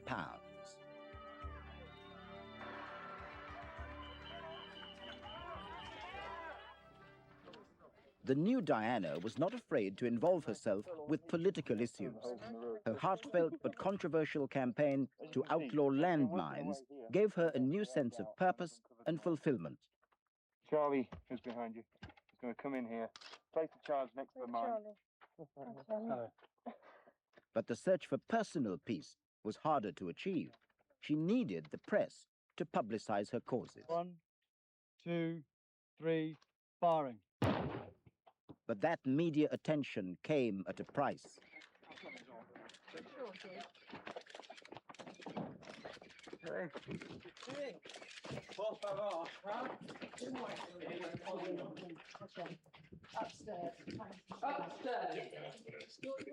It made her very angry when she was trying to relax.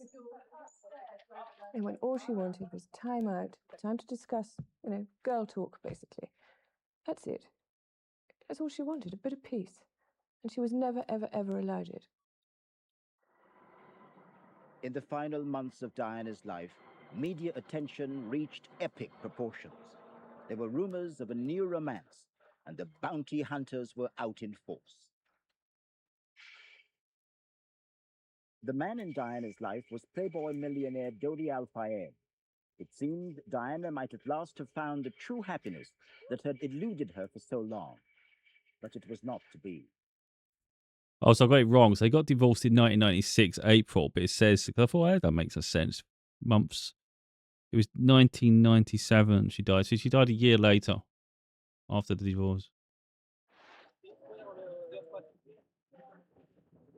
On August 31st, 1997, Diana and Dodi perished in the mangled wreckage of their car in a Paris underpass. Le SAMU de Paris qui a effectué la réanimation initiale. À son arrivée à l'hôpital de la Pitié-Salpêtrière, elle présente... When she arrived at the hospital, she was already suffering hemorrhaging in the thorax. Then she suffered a stroke. Her death was recorded at 4 o'clock in the morning.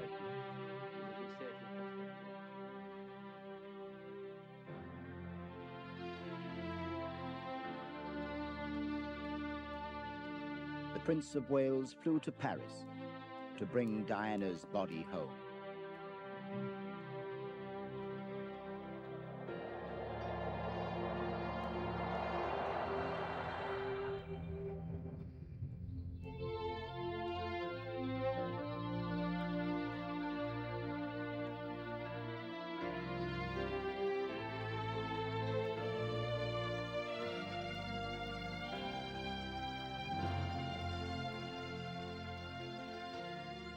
You know how difficult things were for her from time to time. I'm sure we can only guess at, but the people everywhere, not just here in Britain, everywhere, they kept faith with Princess Diana. They liked her, they loved her. They regarded her as one of the people. She was the people's princess. And that's how she will stay, how she will remain in our hearts and in our memories forever.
trouble.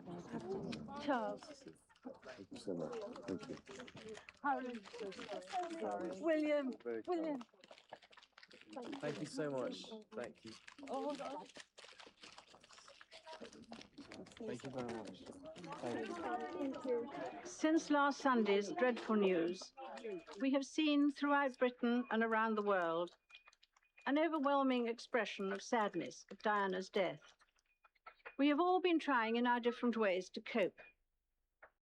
That didn't sit right with me. The way Charles is just smiling, he was more than happy walking around. Now, I can understand you put it to the side because you've got to do formal engagements and things like that, but you can't help but think in that moment where he's smiling and things, it just takes away pressure, doesn't it? He doesn't got nothing.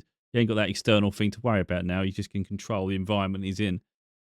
From their point of view, I guess it gave them all, the rest of them, peace apart from the children.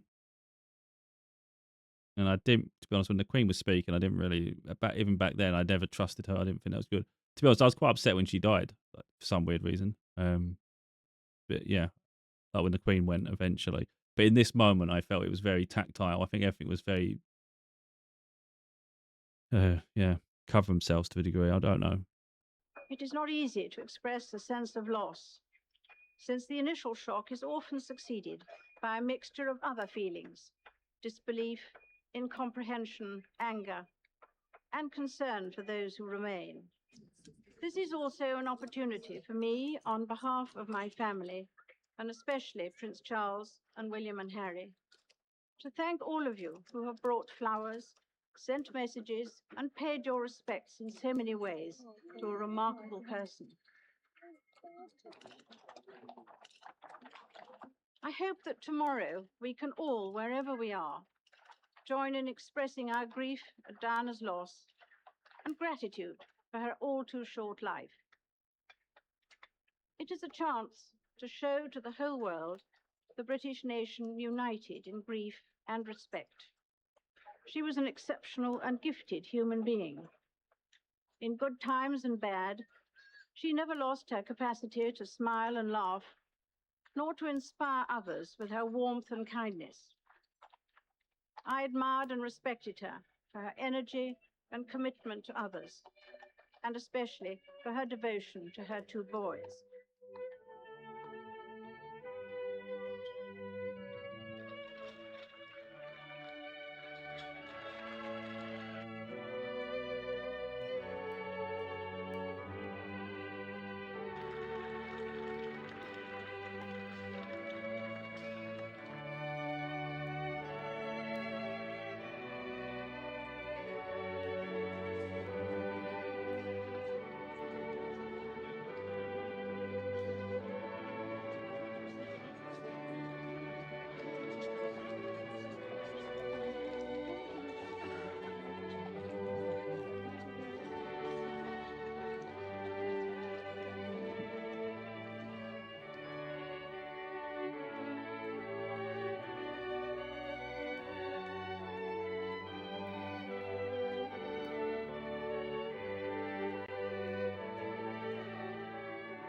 Some people might find it strange that people get upset about the passing of someone you just don't know, but it's what they stand for.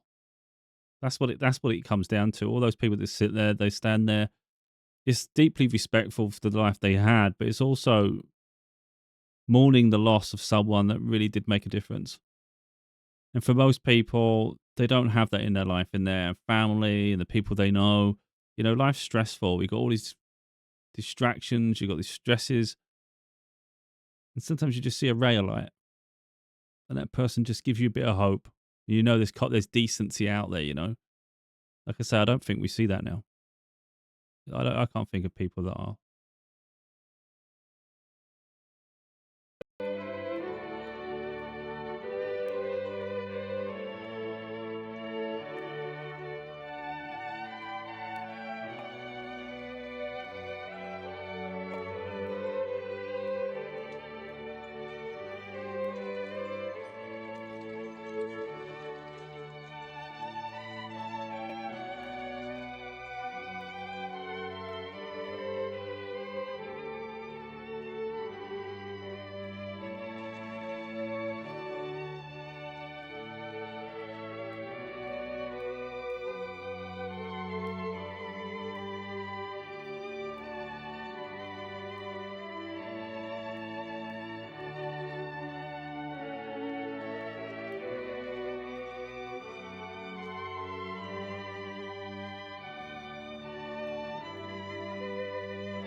We are gathered here in Westminster Abbey to give thanks for the life of Diana, Princess of Wales, to commend her soul to Almighty God, and to seek his comfort for all who mourn.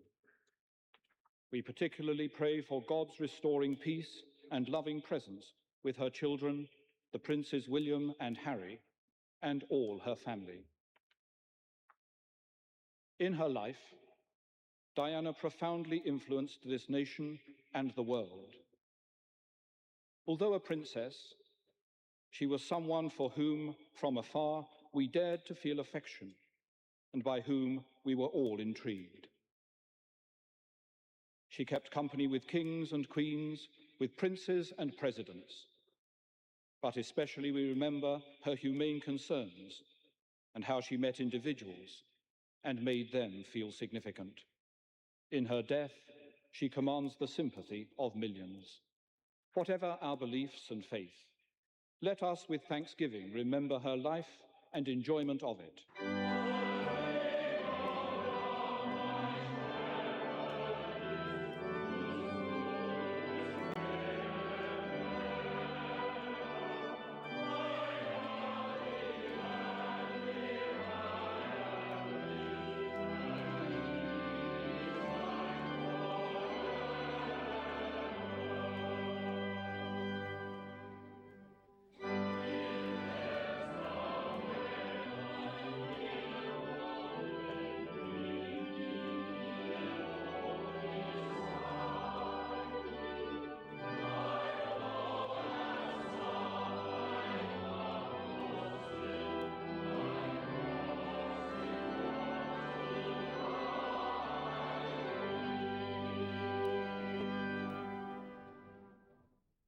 Though I speak with the tongues of men and of angels, and have not love, I am become as sounding brass or a tinkling cymbal.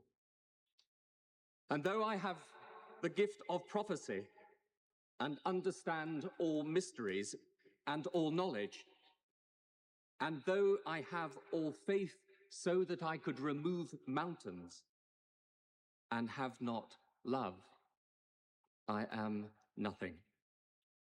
But the greatest of these is love.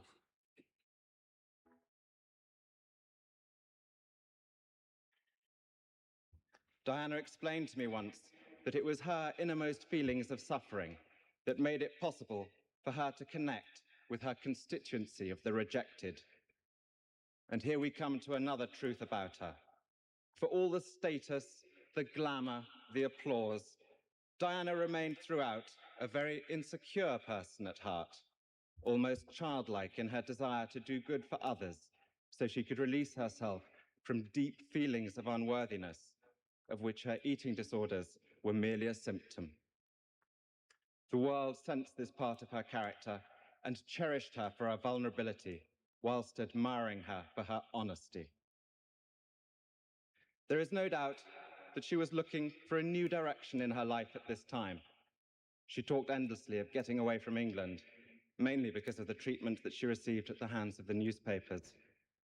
I don't think she ever understood why her genuinely good intentions were sneered at by the media, why there appeared to be a permanent quest on their behalf to bring her down. It is baffling. My own and only explanation is that genuine goodness is threatening to those at the opposite end of the moral spectrum. It is a point to remember that of all the ironies about Diana, perhaps the greatest was this. A girl given the name of the ancient goddess of hunting was, in the end, the most hunted person of the modern age. I would like to end by thanking God for the small mercies he's shown us at this dreadful time, for taking Diana at her most beautiful and radiant, and when she had joy in her private life. Above all, we give thanks for the life of a woman I'm so proud to be able to call my sister.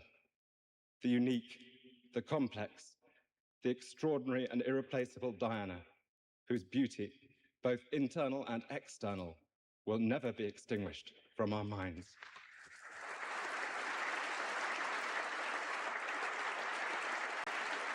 We give thanks to God for Diana, Princess of Wales, for her sense of joy and for the way she gave so much to so many people. Lord, we thank you for Diana, whose life touched us all, and for all those memories of her that we treasure.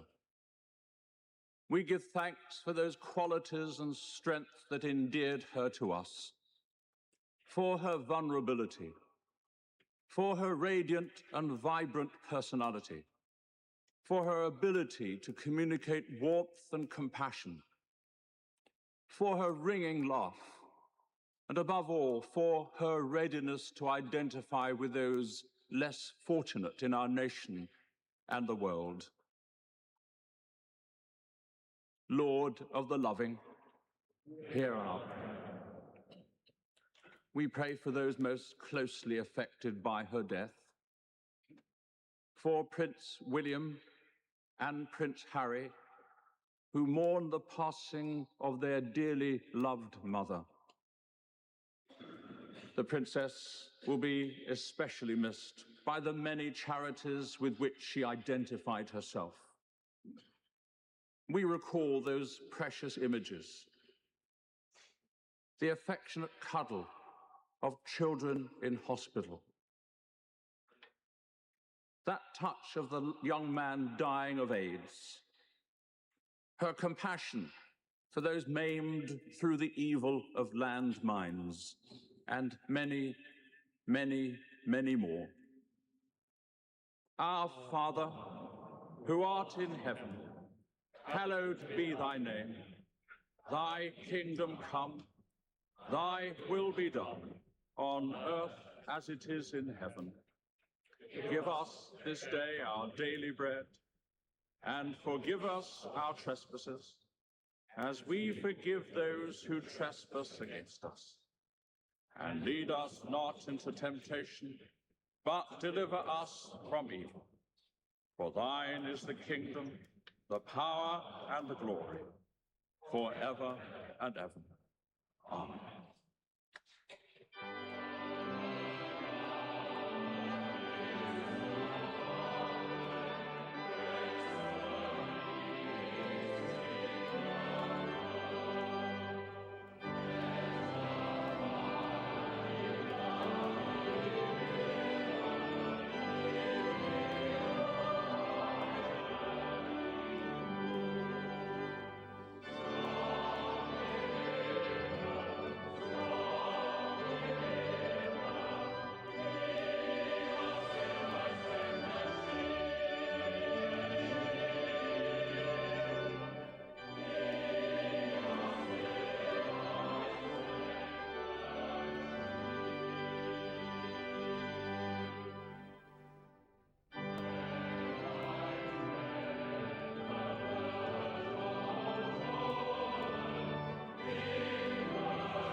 Let us commend our sister Diana to the mercy of God, our Maker and Redeemer. Diana, our companion in faith and sister in Christ, we entrust you to God. Amen.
You know, that's crazy to see how many people are like sending her off. You know, it just shows the lasting impact she has on people. It's just most people think they're gonna have a lot of people at a funeral. You know, when you go, there's gonna be so many people that mourn your loss. It's just you'd be lucky to get 20 people.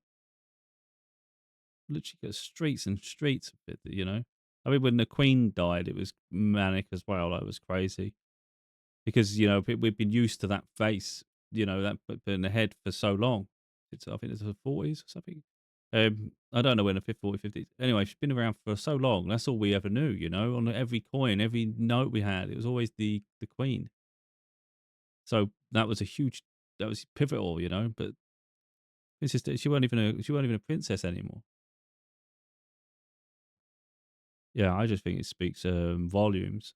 Yeah, this video has been way longer than I planned, and it's a bit of a shame I haven't got the humanitarian stuff, which I would really love to have had. But maybe some of the other videos I've got, like I said, I've got 11 of them. But a lot of them some of them are talking about the controversies between the relationship and things. I weren't that interested in that side of things. We have got this one. It's just the last legs. I'm not going to go all the way through this one. We have to skip around a little bit. Oh, so she was on stamps, or maybe they're commemorative stamps. Diana's death appeared to take the monarchy by surprise. There seemed to be a consensus that Diana had been a woman apart, a member of the royal family, and yet not. Diana had a style that was distinctly different from that traditionally associated with the House of Windsor. At home and abroad, people expressed their deep sense of personal loss in their own way. As they laid flowers or waited patiently to sign books of condolence, flags flew at half-mast. But not at Buckingham Palace. That's crazy, isn't it? Because when you think about it, like maybe people were mourning her abroad as well. What were they saying? The flag wasn't half-mast at Buckingham Palace? I don't think they give a shit. Their tradition and protocol dictate that only the royal standard is flown, and then only when the monarch is in residence. The royal standard was flying above Balmoral Castle in Scotland, where the Queen, Prince Philip, and Prince Charles were comforting Diana's two sons. But the royal standard is never flown at half-mast, because the nation can never be without a monarch. But if the media were to be believed, the British people cared little for such constitutional niceties. There were calls for the royal family to break with such traditions and share in the nation's grief more openly. More books of condolence were demanded to reduce the length of the queues. As the mountains of flowers grew, so too did the pressure on the royal family. There were calls for the Queen to leave the seclusion of Balmoral and return to the capital. Plans for the funeral were criticised too. It was suggested that the route was not long enough for the vast numbers who would wish to pay their respects to Diana.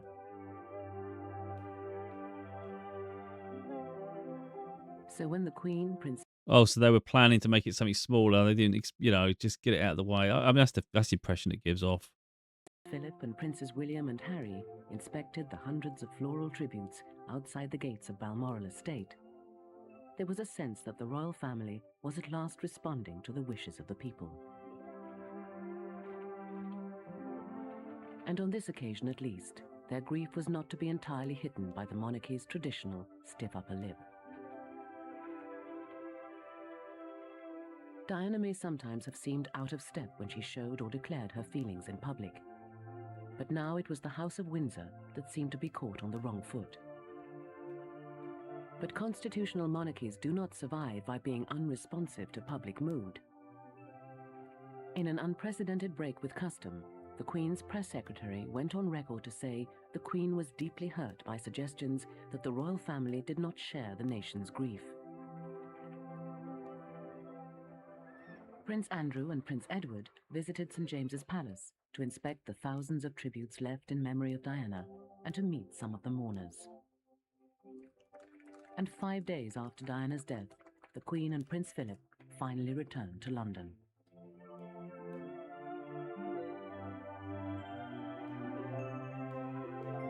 Look how mad that is, all the flowers. Outside Buckingham Palace, they inspected the host of tributes and met some of the thousands of mourners.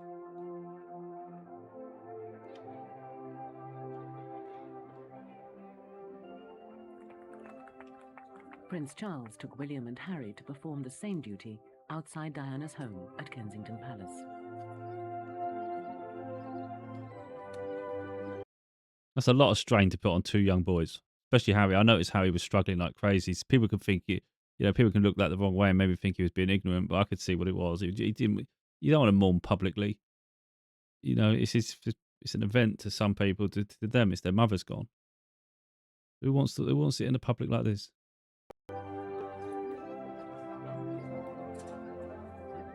And on the 5th of September, the Queen finally broadcast to the nation. What I say to you now, as your Queen and as a grandmother, We've heard this one to already. make the relatively short journey from St James's Palace in solemn acknowledgement.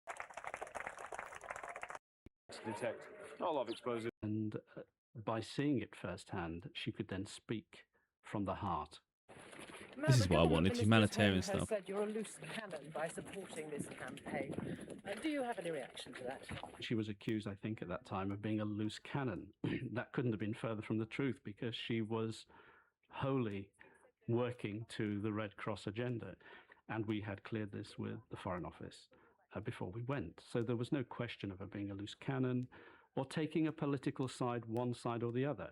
It's an Italian mine, very difficult to detect. Not a lot of explosives, but will be enough to remove a foot or the lower leg of a child.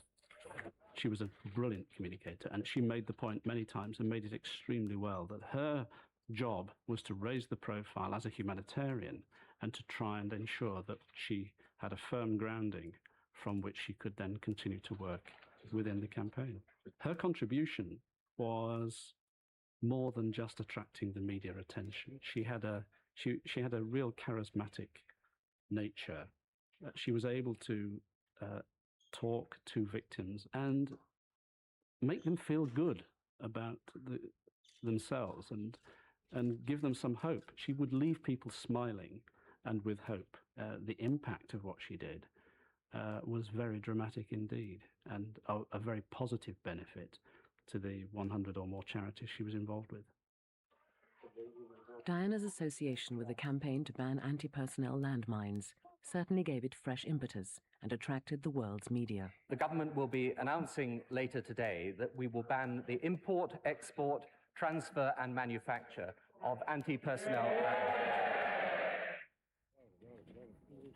Whether Diana's efforts will eventually bear fruit everywhere still remains to be seen.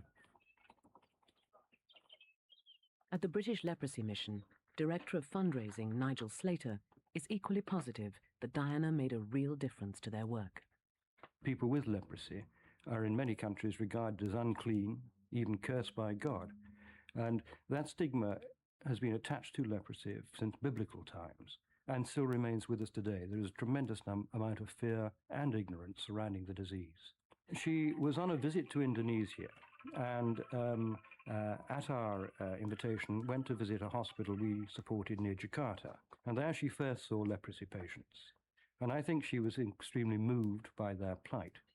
And it was shortly after that that we invited her to serve as patron of the Leprosy Mission. She's performed 3 important services for us. One, she has helped tremendously dispel the stigma of leprosy by associating so closely with our patients overseas. And in the other, she has helped tremendously raise the profile of leprosy. And in the third case, she has helped us raise very, very substantial sums of money. And she's done this in a purely private capacity, no publicity, no cameras, no glamour associated with it, but just by small parties at Kensington Palace and elsewhere and in Hong Kong. She really has pulled in hundreds of thousands of pounds on our behalf, and it's something we could not have achieved without her help. Such diseases do inspire and instill a sort of degree of repugnance, which I think she must have experienced. But I think that she was able to identify with the sense of rejection which so many leprosy sufferers experience. I think that when she visited our hospitals, it was a red letter day in the lives of those patients who saw her, and they'll remember it for as long as they live. I think they were able to sense in her that compassion and care of which she's so famous. And it's a compassion and care which was not stage managed at all. It was completely genuine. And she showed it, and she was not afraid to show it. And that's what they respected in her. I think there may have been in the back of her mind a feeling that, right, if I am seen to be shaking hands with a leprosy sufferer, then the world will realize there is not so much to fear from this horrible disease. I think her strongest legacy will be the removal of the stigma of leprosy. She did more in a few occasions when she visited our hospitals than all the PR campaigns, the most expensive campaigns that the World Health Organization could possibly mount, would have hoped to achieve. And that itself was a tremendous and wonderful feat. She was a tremendously likable woman, and it was difficult, very difficult, not to warm to her. She left you feeling that you were quite the most important man in the world. She had a wonderful habit of remembering your Christian name, using it frequently, and exerting a most tremendous charm. At Centrepoint's shelter for the young homeless in London's Soho district, Diana is remembered as someone who really cared for the disadvantaged. When I was coming down to London, I was scared. I was only about 16, 17 when I first come down. But like the first place I got off the train was King's Cross. And I've watched so many programs about King's Cross, about drug users and drug abusers and stuff like that. And I thought, I was in here for about 6 days, 7 days, and Princess Di come along.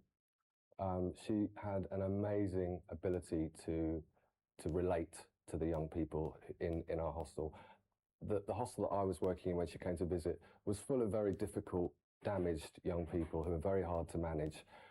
She had an ability to just go steaming in there, sit down and talk to individual people on a level with things that they could relate to. She had a clear understanding of youth culture, which was just so impressive. I saw very damaged, very kind of angry and difficult to manage young people just become like puppies in front of her. She was a very natural, caring person. And I think with her difficulties in childhood and family relationships, that helped it to make it easier for her to relate with other things that go on with just everyday people. I've been with Centrepoint for 6 years, and she's been my patron for that entire time. I don't know what my work career is like without having a patron of such stature. At a time when resources everywhere are stretched as never before, those needing help are becoming younger and more vulnerable. Ladies and gentlemen, everyone needs to be valued. Everyone has the potential to give something back if only they had the chance. And now she's gone, it's not something that can be forgotten now. It's now time for the general public to stand in and take over where she left off and, you know, help us to eradicate homelessness. I've just always admired her. She was just always different, especially from the rest of the royal family. It's not all over. It's now down to everyone else to take note and to say, well, look, these charities need some help. Let's do something about it. Princess Diana was always in the media's eye, and so our association with her enabled us to do quite serious pieces of work as part of our link with her.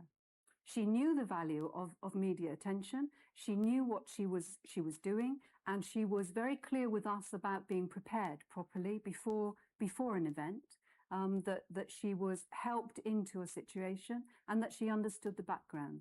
Through supporting Centrepoint, we are investing in the lives of young people, perhaps our nation's greatest natural resource. We've actually had to work quite hard with major funders to get them to understand that we haven't got huge amounts of money as a result of her death. The Memorial Fund is still under wraps. The money from that hasn't been distributed. No one knows how much is in it, or indeed what use the money will be put to. So no, we didn't get lots of money. I mean, by the end of the first week after her death, we had £300 and a fruitcake. Once again, it seems that if Diana's work on behalf of the homeless is to continue, then others will have to be found to carry the torch. However, there is no doubt that Diana made a lasting difference to the work of London Lighthouse, a major AIDS charity. Ron is HIV positive and suffers from an eating disorder. I think what did it was the first time she actually shook person her hand that actually had AIDS. And I think people realised then that, you know, just because you've got AIDS, you know, you're not going to catch it by shaking somebody's hand. I've gone through quite a bit, same as Diana did with bulimia, and that's how I started writing to her at the palace, telling her that I was going through the same sort of thing, and it was quite good in a way, because when she wrote back to me, she said to me, "This is our secret." When I saw her on television the first time, I thought she was absolutely beautiful, and I thought, you know, I'm going to be very uncomfortable with it, meeting this person, but I wasn't. And looking at the photo, if you see the photo, I actually put my arm on it. Her great genius was to make a very easy and good connection with individual people. She would come here quite frequently with very little notice to visit people on the residential unit. I remember coming across for lunch one day and just met her in the hall. You know, it was at the time when she had all the razzmatazz and bodyguards and everything, but with a minimum of fuss. She was just here privately. She was absolutely riveting to look at. If you were being looked at, you had no doubt that you were the center of attention. And I mean, I think that is important, because it was her commitment to giving attention, if you like, to people who were pushed to one side and not being attended to, that, you know, was, if you like, her main mission in life, I think. There is a lot that will echo on. It's quite literally a lighthouse in the darkness. It's doing crucial work, a work that must continue. So I say to you all, congratulations on the first decade, and here's to the second. There are individuals who want to contribute to our work financially and otherwise because of her interest, because they very much respected and admired her. I think that we will go on drawing on her and the memory of her as an inspiration indefinitely, I hope forever. Many of those who worked with Diana feel confident that she has left a legacy of lasting value. Attitudes have certainly been changed, and awareness of the needs of others has increased. But the world has had no shortage of opportunity to learn from the example of others. It remains to be seen whether its admiration will be translated into action. The Princess of Wales Memorial Fund is poised to continue Diana's work, at least in financial terms. And there is no shortage of opportunity for people to give, both directly and indirectly, whatever the size of their purse and whatever their taste in memorabilia. Churchill Gifts felt that the right thing to do was to make a donation at the time we purchased these goods. So if the stock sells, it does. If it doesn't sell, it doesn't make any difference, because we've already made a donation at the time we ordered the goods. They're selling very well at the moment. Yes, there's a great deal of interest in them. There's a large amount of tourists, obviously, because of where we're based in the West End. But there's also quite a lot of home market, and there are people that work locally, both in stores and offices and so on and so forth, that use these shops, and have obviously had an interest in respect to buying these type of items. In the final analysis, Diana's greatest and most lasting legacy is her children. William is destined to be king, and many observers have commented on how much he resembles his mother. She deliberately involved him in her work, giving him the opportunity to experience something of the world beyond the confines of the royal court. If Diana was the people's princess, perhaps William is destined to become the people's king. And if so, what greater legacy could Diana have bequeathed?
I'm surprised if anyone's got this far. I mean, I'm captivated by her, to be totally honest. I could just keep watching and watching. I've got all these videotapes. I'm probably going to go through some of them over the next few days and things, and watch more about her.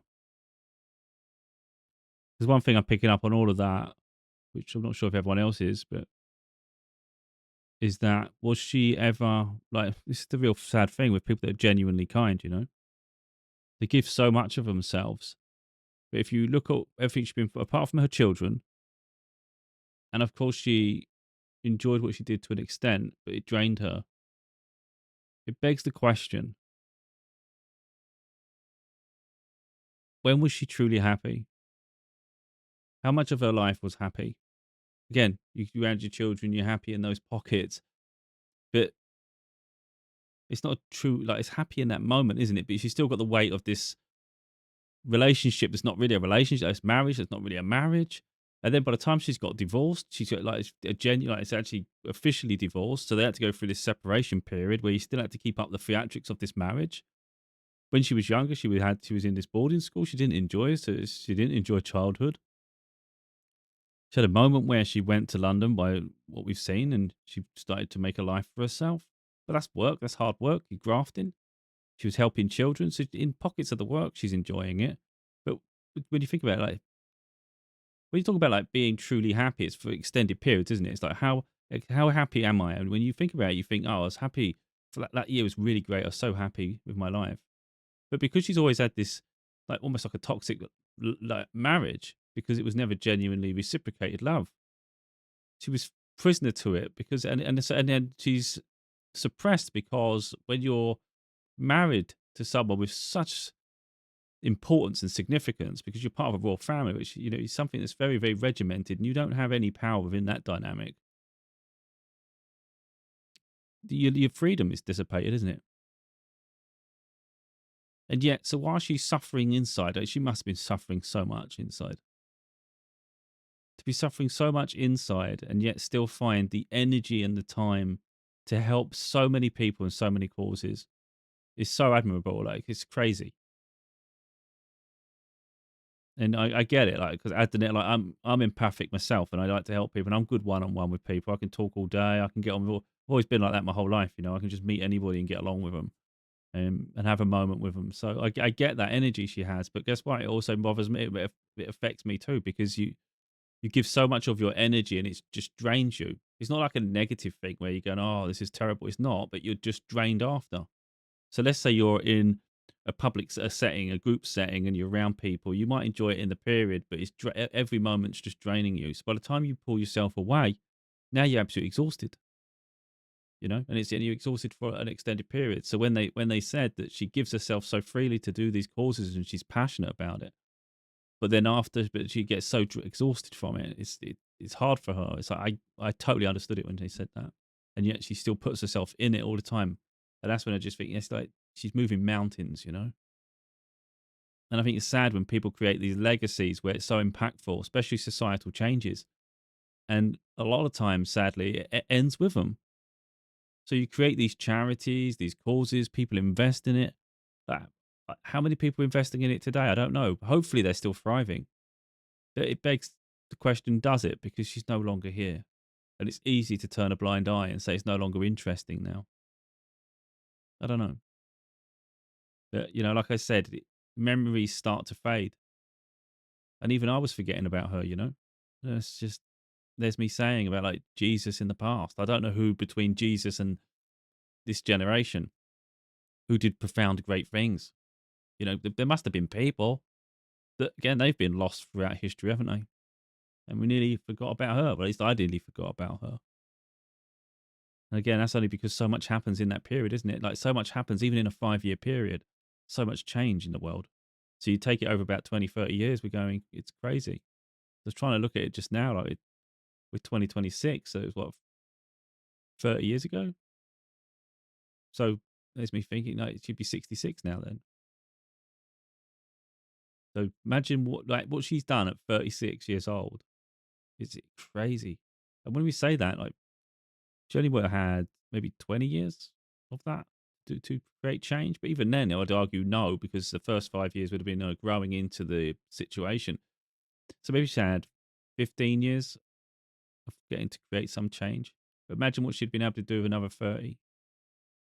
We never got to see it. I mean, she never got to truly thrive and enjoy herself. She finally got her freedom back, you know, by getting the divorce and separating herself from the royal family. She finally allowed herself that space for her freedom.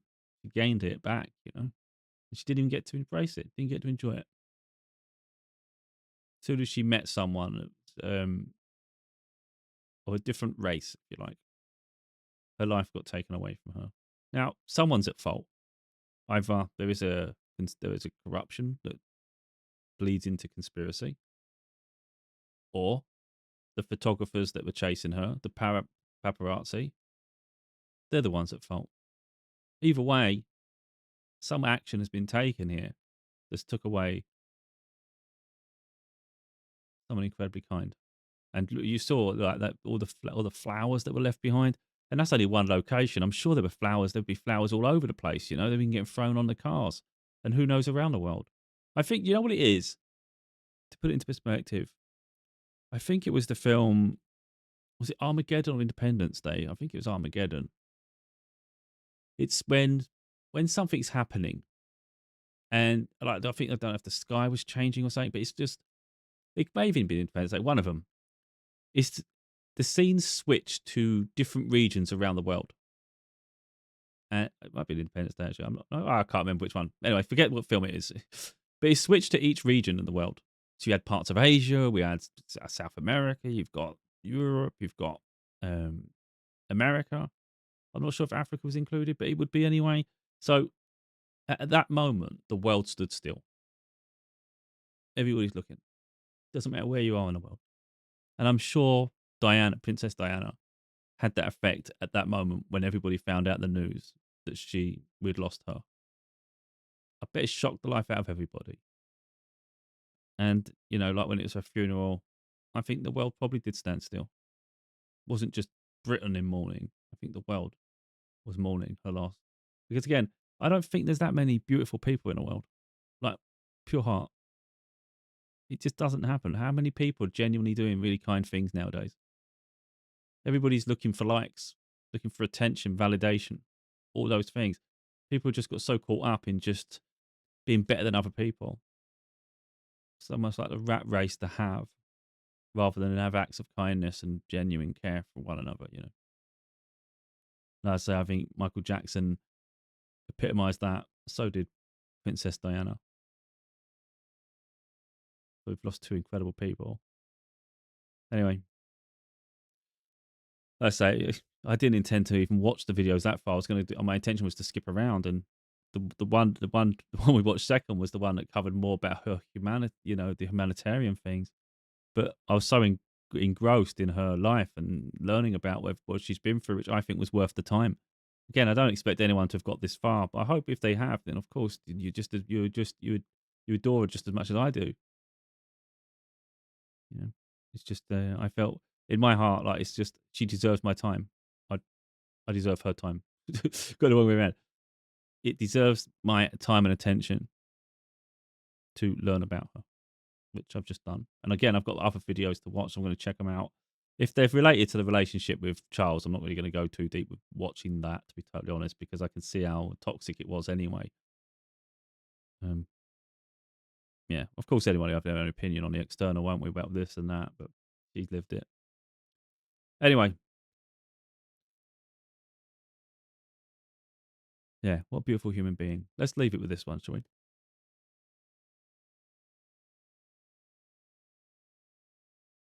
Will we ever see someone as enigmatic as that again? I don't.